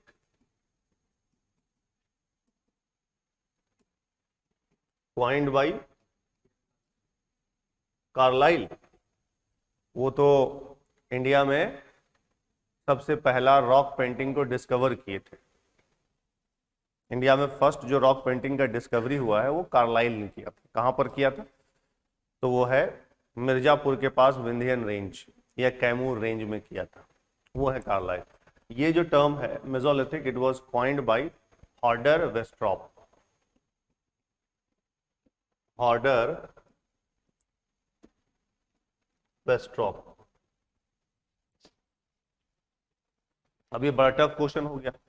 Mesolithic time period पता है 9000 टू 4000 बीसी, आपको पता है। सेम यहां पर भी वैसे ही जानना है। टूल्स के बारे में, क्या क्या टूल्स हैं ये जानना है, उनके बाद इनके एक्टिविटीज जानना है, और 2-4 साइट्स के बारे में जानना है। तो देखते हैं टूल्स क्या है भाई इनका। टूल्स, तो टूल्स में है dominance of microlith.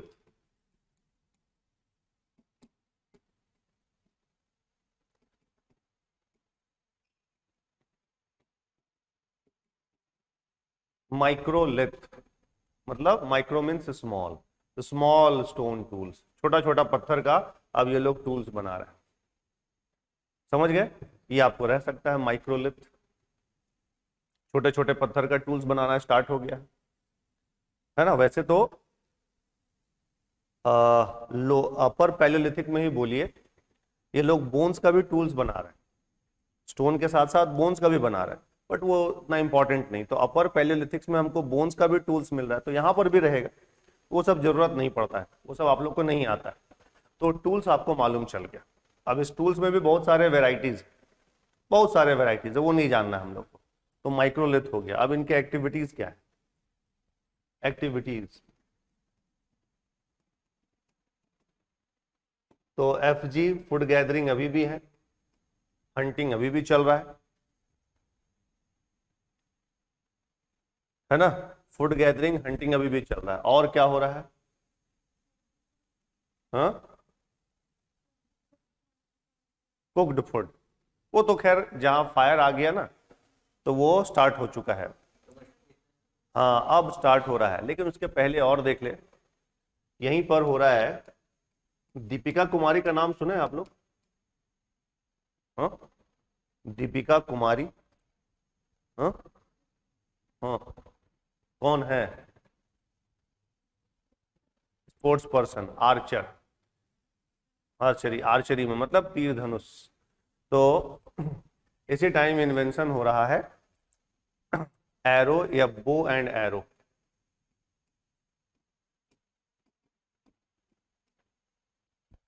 Invention of bow and arrow, invention of hafting technique. तीर धनुष तो है, हैफ्टिंग मतलब जैसे मान लिया जाए छोटा पत्थर, ठीक ना। अब क्या करेंगे, ये एक आपने लकड़ी का या हड्डी का लिया, एक डंडा है, स्टिक है, छोटा पत्थर को इसमें अब आपको फंसाना है। तो यहां आपने क्या किया, छोटा पत्थर है, इसने आपने इसको क्या किया, टाइड कर दिया, बांध दिया, किसी चीज में आपने उसको फंसा दिया। वही है क्या, हैफ्टिंग टेक्नोलॉजी। क्लियर? तो हैफ्टिंग टेक्नोलॉजी का इन्वेंशन भी यहीं पर हो गया। क्लियर हो गया? बो एंड एरो भी आ चुका है। अच्छा, अब और क्या जानना है भाई एक्टिविटीज में? और है, यहां से स्टार्ट हुआ है, सभी जगह से नहीं, कुछ जगह से। वो है earliest evidence of cattle rearing या animal husbandry.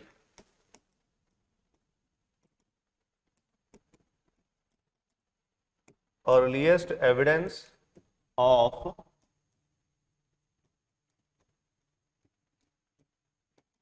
Cattle rearing, but not on all sites. सभी जगह से नहीं मिल रहे, कुछ ही जगह से मिल रहे हैं earliest evidence of cattle rearing. तो भी यहीं पर मैं बता ही देता हूं वो 2 साइट का नाम। कौन कौन से 2 साइट हैं? Adamgarh and Bagor, A and B। Adamgarh, Adamgarh MP, ठीक ना, और बागोर राजस्थान। ये 2 नाम याद रखना है। और आदमगढ़ और Bagor easy question, earliest evidence of cattle rearing और एनिमल हस्बेंड्री। ये इजी क्वेश्चन के कैटेगरी में है। तो एनिमल हस्बेंड्री का earliest evidence in Indian subcontinent कहाँ से? आदमगढ़ और बागोर। याद रखिएगा एक और साइट है बाघोर, वो अलग है वो, और ये है बागोर राजस्थान में। क्योंकि बाघोर एमपी में है और बागोर राजस्थान में, तो कंफ्यूजन में नहीं होना चाहिए।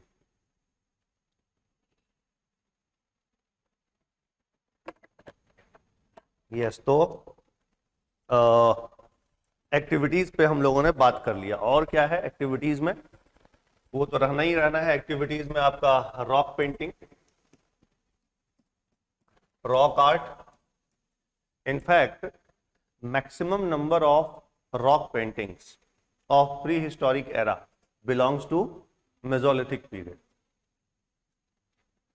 समझ गया ना कि सबसे ज्यादा जो रॉक पेंटिंग का एविडेंस मिला है इंडिया में वो मेसोलिथिक पीरियड से ही। तो रॉक आर्ट तो अभी भी है। और क्या हो रहा है एक्टिविटीज में, और देखते हैं एक्टिविटीज में क्या क्या हो रहा है। ये तो लिख लिया ये सब, रॉक आर्ट वो सब नहीं आता है कि maximum number of rock paintings in the Indian subcontinent belongs to which period, ये नॉर्मली नहीं रहता ये सब। वैसे आंसर है मेसोलिथिक पीरियड ही है। भीमबेटका के जो मैक्सिमम रॉक पेंटिंग है वो मेसोलिथिक पीरियड का है। और क्या क्या है भाई उसके बाद? Impermanent huts. अब झोपड़ी बना रहा है लेकिन परमानेंट नहीं है, इम्पर्मानेंट। एंड एक और है, वो है ओरिजिन ऑफ बरियल और evolution of what? Burial system. ये क्या मामला है? इवोल्यूशन ऑफ बरियल सिस्टम यानी अब कुछ जगह पर ह्यूमन जो डेड बॉडीज हैं उनको ये लोग बरीड करना स्टार्ट किए। समझ गया ना? तो बरियल सिस्टम का भी इवोल्यूशन हो गया।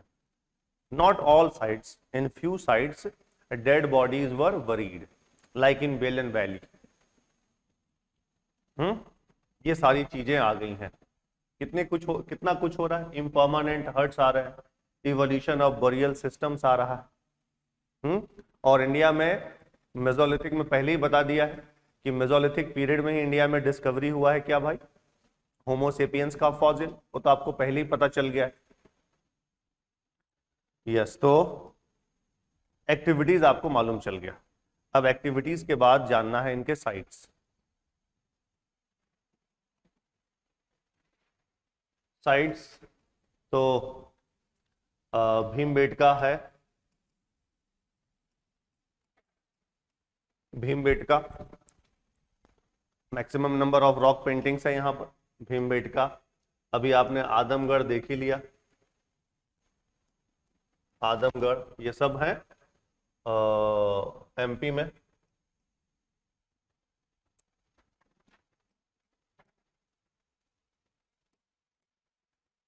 लंघनाज या लंघनज ये कहाँ है? गुजरात में।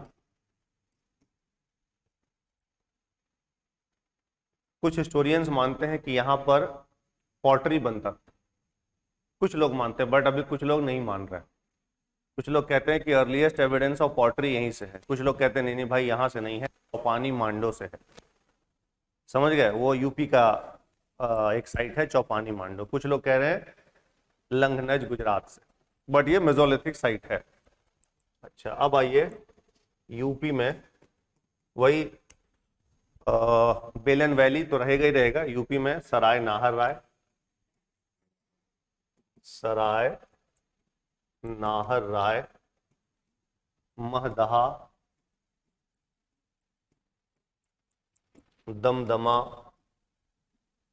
और भी है बघईखोर, लेखैया, बहुत सारा है। बट आपके एग्जाम के लिए ये सराय नाहर राय इंपॉर्टेंट है। हम लोग यूपी का लोकल हिस्ट्री नहीं करने जा रहे हैं, तो बहुत कुछ है यहाँ, इन सब के बारे में बहुत कुछ है यहाँ पर। डबल बरियल, ट्रिपल बरियल मिला है यहाँ से। ऐसा साइट है जिसमें एक ही है ना बरियल में 2 डेड बॉडीज को एक साथ बरीड किया गया है। अब वो सब नहीं पूछता है आपके एग्जाम के लिए। तो यस, सराय नाहर राय में क्या मिला है भाई? Earliest evidence of fossil of homo sapien और skeleton of homo sapien in India, ये आप लोग लिख ही चुके हैं, है ना। और महदहा और दमदमा से बोरियल सिस्टम मिले,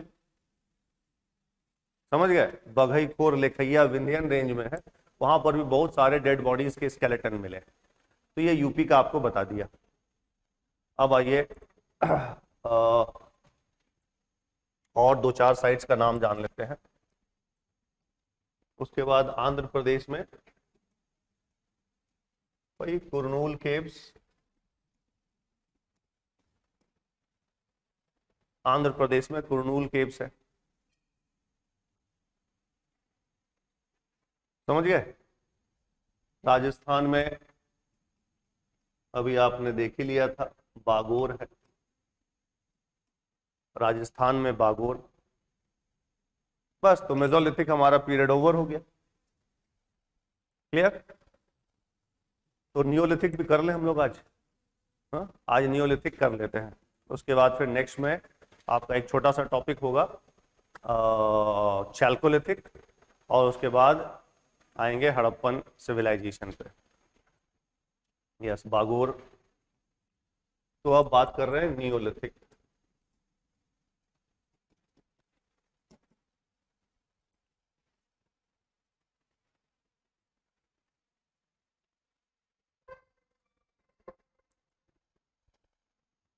नियोलिथिक सभी जगह पर तो स्टोन ही बन रहा है, लेकिन यहां पर कैसा स्टोन है भाई?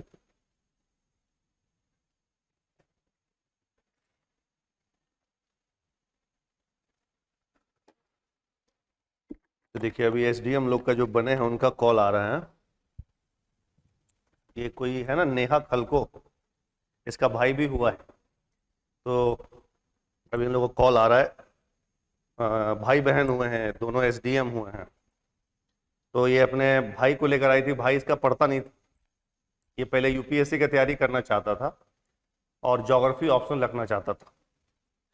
तो शुरुआत में ये पढ़ाई करता नहीं था, लेकिन बाद में चल कर ये कुछ टाइम के लिए, मैं बोला एक बार ऐसा है कि दिल्ली चले जाओ, थोड़ा देख लो कैसा माहौल है। वहाँ आया, बोला कि वहाँ तो रह ही नहीं पाएंगे। ये भी नेहा दिल्ली में पढ़कर आई थी, लेकिन वहाँ पता चल गया कि यार वहाँ तो बेसिक ही नहीं करवाते हैं, वहाँ इतना स्पीड रहना होता है, बहुत स्पीड। अभी तक जितना मैं यहाँ हूँ, यदि दिल्ली में रहता तो ये सब इतना स्पीड में रहता ही नहीं, मतलब इतना स्लो रहता ही नहीं, वहाँ बहुत स्पीड रहना होता है। और जितने भी स्टैंडर्ड कोचिंग है वो मान के चलते हैं कि आप एनसीईआरटी वगैरह पढ़ कर आए हों, तो बहुत स्पीड रहते हैं वहाँ। तो 90% स्टूडेंट जो जाते हैं ना वहाँ, उनको भी मान के चलिए नहीं आता है समझ में। बट नेहा ये थी क्या, बड़ी सीरियस स्टूडेंट थी, ये पढ़ने में बहुत अच्छी थी। बड़ा स्ट्रगल किया इसने भी, थोड़ा कभी इसका तबीयत खराब रहा, तो ये सब कारण से, लेकिन फाइनली उसको एसडीएम मिल ही गया।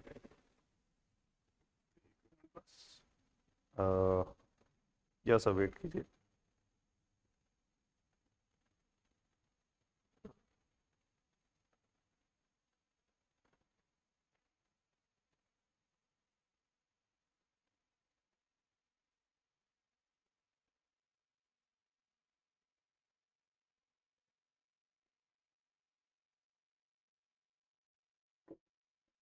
यस, तो आइए नियोलिथिक। तो who coined the term Neolithic, किसने नियोलिथिक वर्ड को पहली बार यूज किया? तो the word Neolithic has been coined bye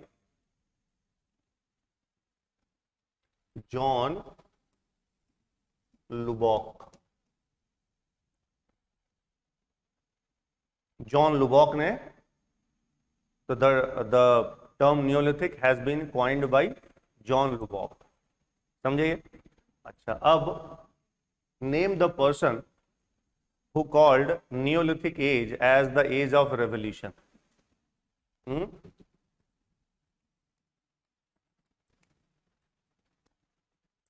Gordon या गॉर्डन चाइल्ड, वैसे था तो ऑस्ट्रेलियन, लेकिन रहता था कहां पर? ब्रिटेन में, तो इसलिए लिखा रहता है ब्रिटिश हिस्टोरियन।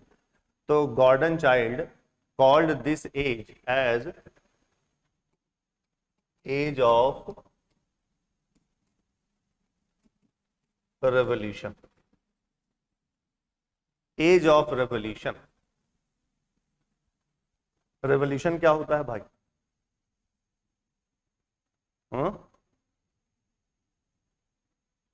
क्या है मीनिंग ऑफ रेवोल्यूशन? तो आंसर है फंडामेंटल चेंजेस. सिंपल सा answer. And drastic changes may be in the field of political life, in the field of social life, in the field of economic life. यदि कोई fundamental और drastic changes हो रहा है तो उसको हम लोग क्या बोलते हैं? रेवोल्यूशन कहते हैं. यहां पर भी कुछ चेंजेस होने जा रहे हैं, ये पता चलेगा आपको. यस, तो Gordon Childe, a British historian, named this age और called this age as age of revolution. Gordon Childe. और इसने जॉन लुबॉक ने ये टर्म यूज किया, नियोलिथिक. अब वैसे ही फिर से कौन सा टूल्स का डोमिनेंस होगा यहां? स्टोन का तो बन रहा है क्योंकि नियोलिथिक है. लिथिक मतलब स्टोन तो होता ही है. तो अब क्या आने वाला है भाई? तो अब जो आने वाला है यहां पर डोमिनेंस होने जा रहा है polished stone tools. Dominance of polished stone tools.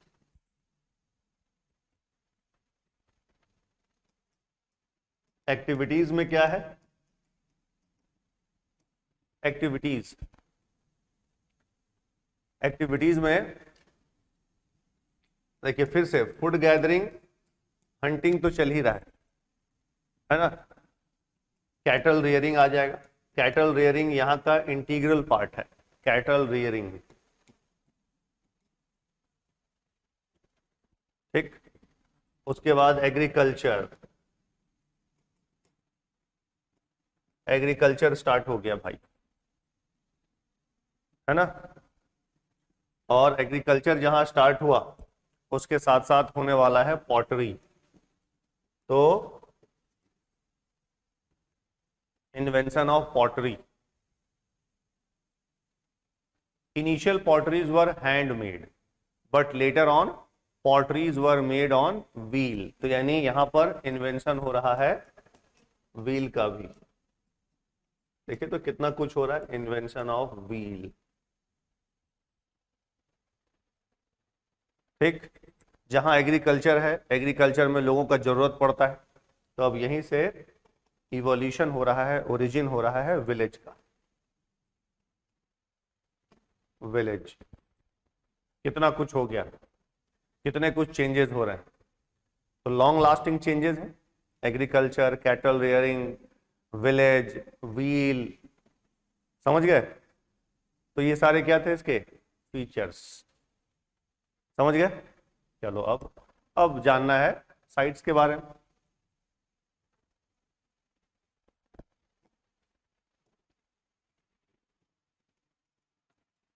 Sites. तो इंडिया का अर्लीस्ट नियोलिथिक साइट क्या हो गया? अभी बताया था, लहुरा देव. अब ये नया फैक्ट है एक्चुअली. अभी तक बहुत सारे बुक्स में ये फैक्ट नहीं आया है. अभी भी 99% बुक्स में आपको मिलता है क्या? अर्लीस्ट नियोलिथिक साइट मेहरगढ़, वो मिलता है. लेकिन अब वो डेटा या फैक्ट चेंज हो गया है. तो अर्लीस्ट नियोलिथिक साइट इज लहुरा देव. यहां से क्या मिला है भाई?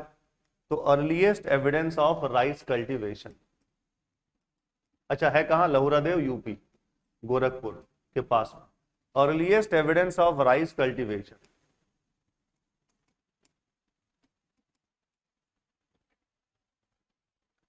Earliest evidence of rice cultivation. Clear ना? ये लहुरा देव. लेकिन लहुरा देव यदि नहीं रहा तो फिर आपको ये साइट लगाना है, Mehrgarh, Pakistan.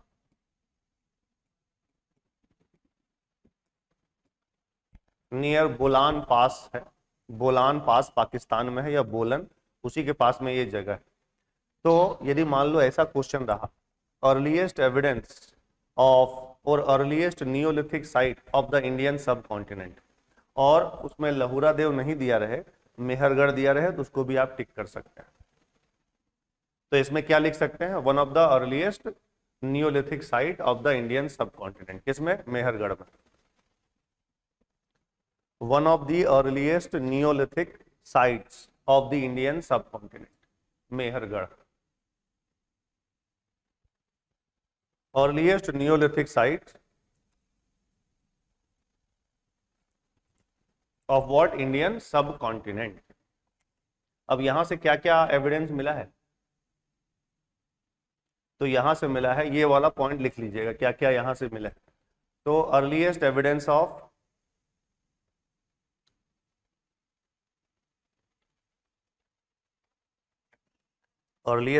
Of barley, BARLEY, barley, wheat and cotton cultivation, barley, wheat and cotton cultivation, समझ गए। वैसे यहां से बफेलो का डोमेस्टिकेशन का भी अर्लीस्ट एविडेंस है, earliest evidence of buffalo domestication. और यहां पर डेड बॉडी को मालूम है किसके साथ बरीड किया गया है, गोट के साथ, बकरी के साथ, लेकिन वो इतना वैसा नहीं पूछता है, तो वो बफेलो वाला लिखना चाहे लिख सकते हैं, earliest evidence of what, buffalo domestication. But ये वीट, बार्ले और कॉटन वाला पूछ सकता है। और लहुरा देव से ज्यादा चांसेस तो आपके मेहरगढ़ का ही है, पाकिस्तान, ठीक है ना। किस पास के पास में है, बोलान पास, नियर बोलान पास। चलो यहां तक जान गए।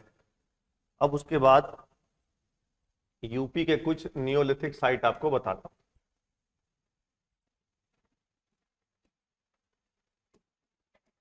चौपानी मांडो,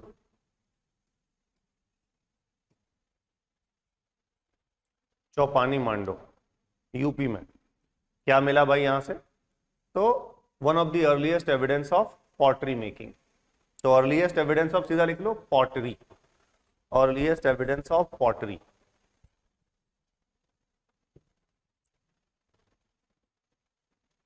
ठीक है ना, अर्लीस्ट एविडेंस ऑफ पॉटरी। यदि वो नहीं रहा तो अब नया डेटा आ चुका है लंघनाज वाला, जो गुजरात का बताया था, चौपानी मांडो, कोल्डी हवा। Earliest evidence of rice cultivation, ये पहले का डेटा था, अब तो हो गया है लहुरा देव, पहले यही आता था कोल्डी हवा। Earliest evidence of rice cultivation, लहुरा देव बता ही दिया। और बाकी वो सब रहता है, वो महादहा, दमदमा, वो सब रहेगा, वो सब नहीं जानना है हम लोग। तो यूपी का हो गया। एमपी में फिर से नहीं जानना है, एमपी में वही आपका भीमबेटका है ही है, एमपी में भीमबेटका।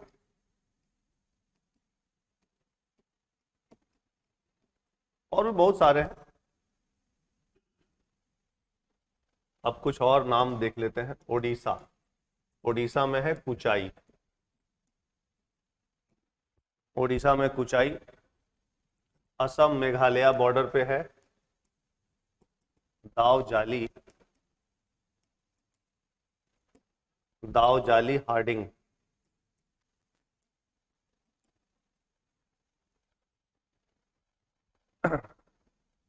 दाव जाली हार्डिंग। बिहार में है चिरांद, चिरांद बिहार में, और दाव जाली हार्डिंग असम में। ओडिशा में Kuchai.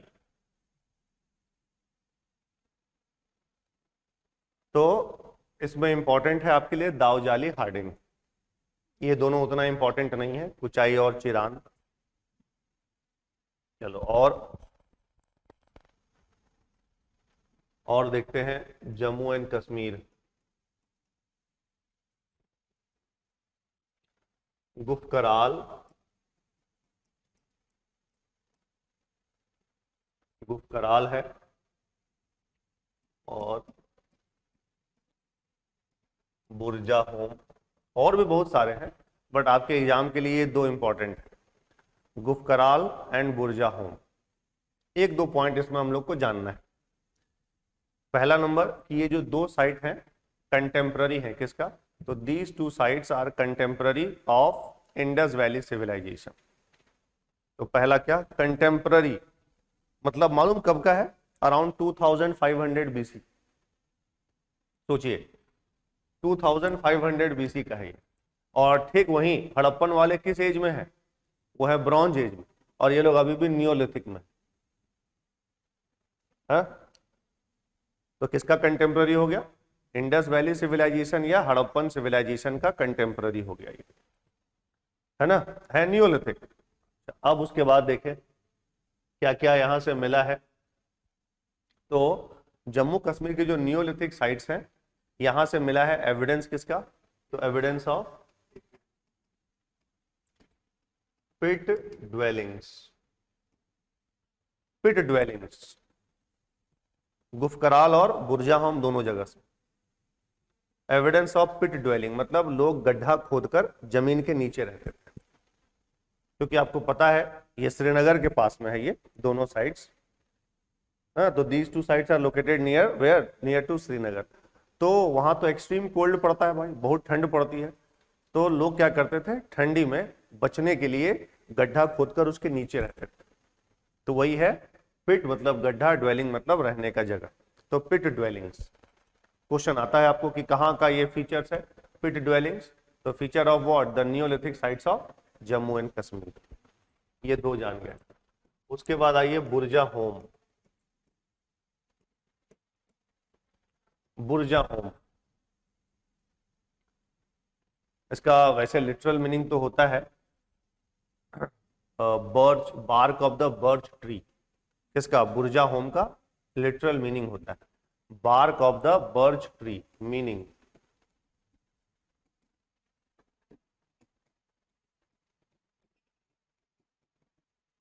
BIRCH, birch tree. Burzahom से क्या क्या मिला भाई, एक तो आपको पता ही है पिट ड्वेलिंग, और दूसरा dog was buried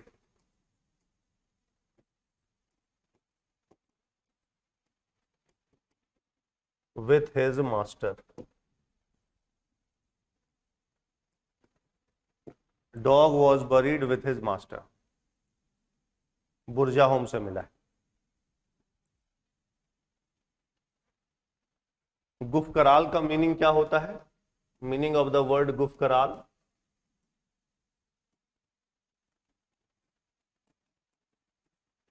potter's cave. वैसे यहां और भी साइट्स हैं बट आपके लिए दो ही इंपॉर्टेंट है। पता चल गया ये, और कहां कब का कंटेम्प्ररी है जान ही गए। और भी बहुत कुछ मिला है, नहीं आता है। जैसे यहां पर टूल्स किसका मिला है, stone tools and as well as bone tools. तो number of what, stone tools and bone tools मिले। चिरांद में जाएंगे तो वहां पर बोन टूल्स का डोमिनेंस है, समझिए बोन टूल्स वहां ज्यादा मिल रहा है चिरांद में। तो ये सब के आने के थोड़े से रेयर चांस है आपके एग्जाम में, ये क्लियर ना। अब हम लोग जरा साउथ इंडिया वाले में आ रहे हैं, Neolithic sites of South India में दो चार का नाम जान लेते हैं। जैसे आंध्र प्रदेश में उतनूर, नागार्जुन कोंडा,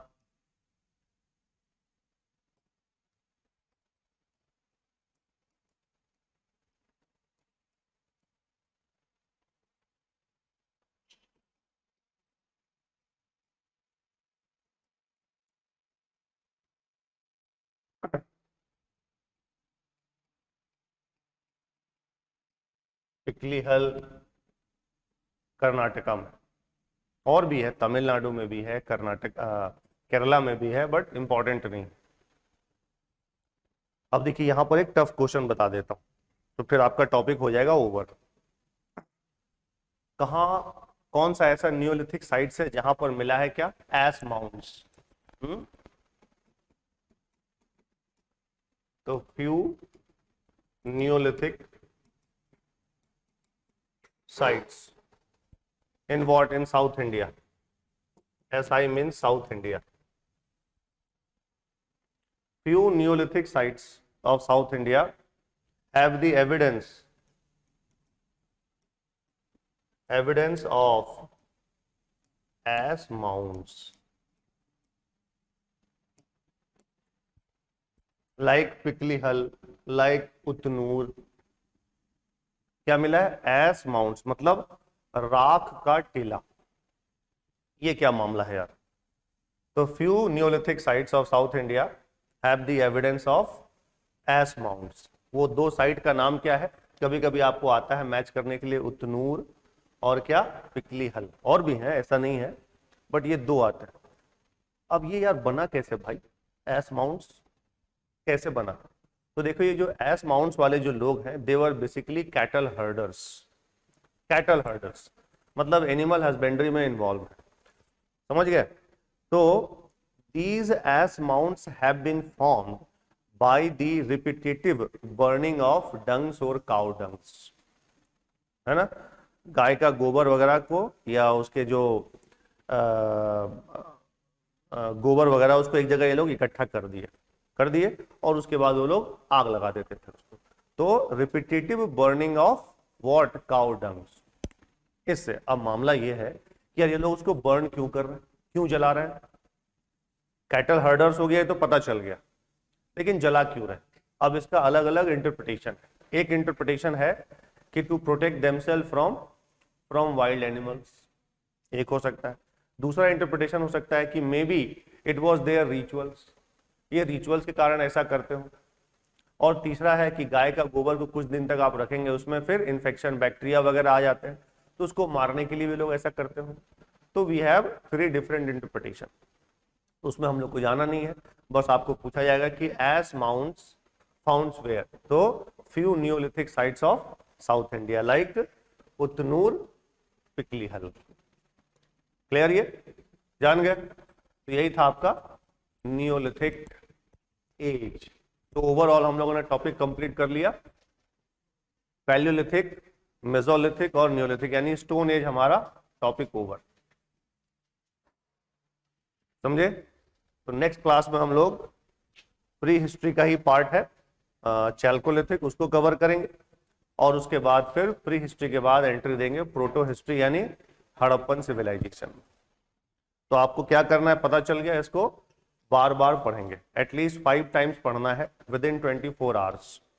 और फिर आपके पास यदि टाइम रहेगा तो जो भी आपने मंडे टू फ्राइडे पढ़ाई किया है, सैटरडे संडे एक बार उसको जरूर रिवाइज कर लीजिएगा. यदि ऐसा आप करेंगे तो आपका जो डायरेक्शन एकदम परफेक्ट डायरेक्शन रहेगा, वो परफेक्ट. क्योंकि पहला जो है सिलेक्शन का, सक्सेस का जो पहला स्टेप है वो स्टार्ट होता है मेमोराइज.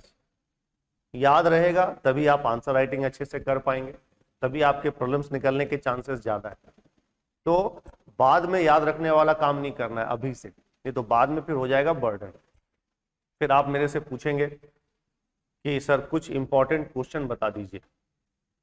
जैसे अभी मेरे पास कॉल आ रहा है क्योंकि कुछ MPPSC के एग्जाम होने जा रहा है ना प्री का, शायद 21 मई को है, शायद ऐसा ही है, मई में ही है अभी. तो कुछ लोग का नहीं हुआ, तो अभी भी कितने मैसेज पड़े हुए हैं कि कुछ इंपॉर्टेंट बता दीजिए कि ताकि एग्जाम निकल जाए. यानी इसका मतलब है कि उनका प्रिपरेशन नहीं हुआ है. वो लेवल पे नहीं आना है, अभी से आप प्रिपेयर करते रहिए और पर डे याद करने का जो काम है वो कंटिन्यू रखिए.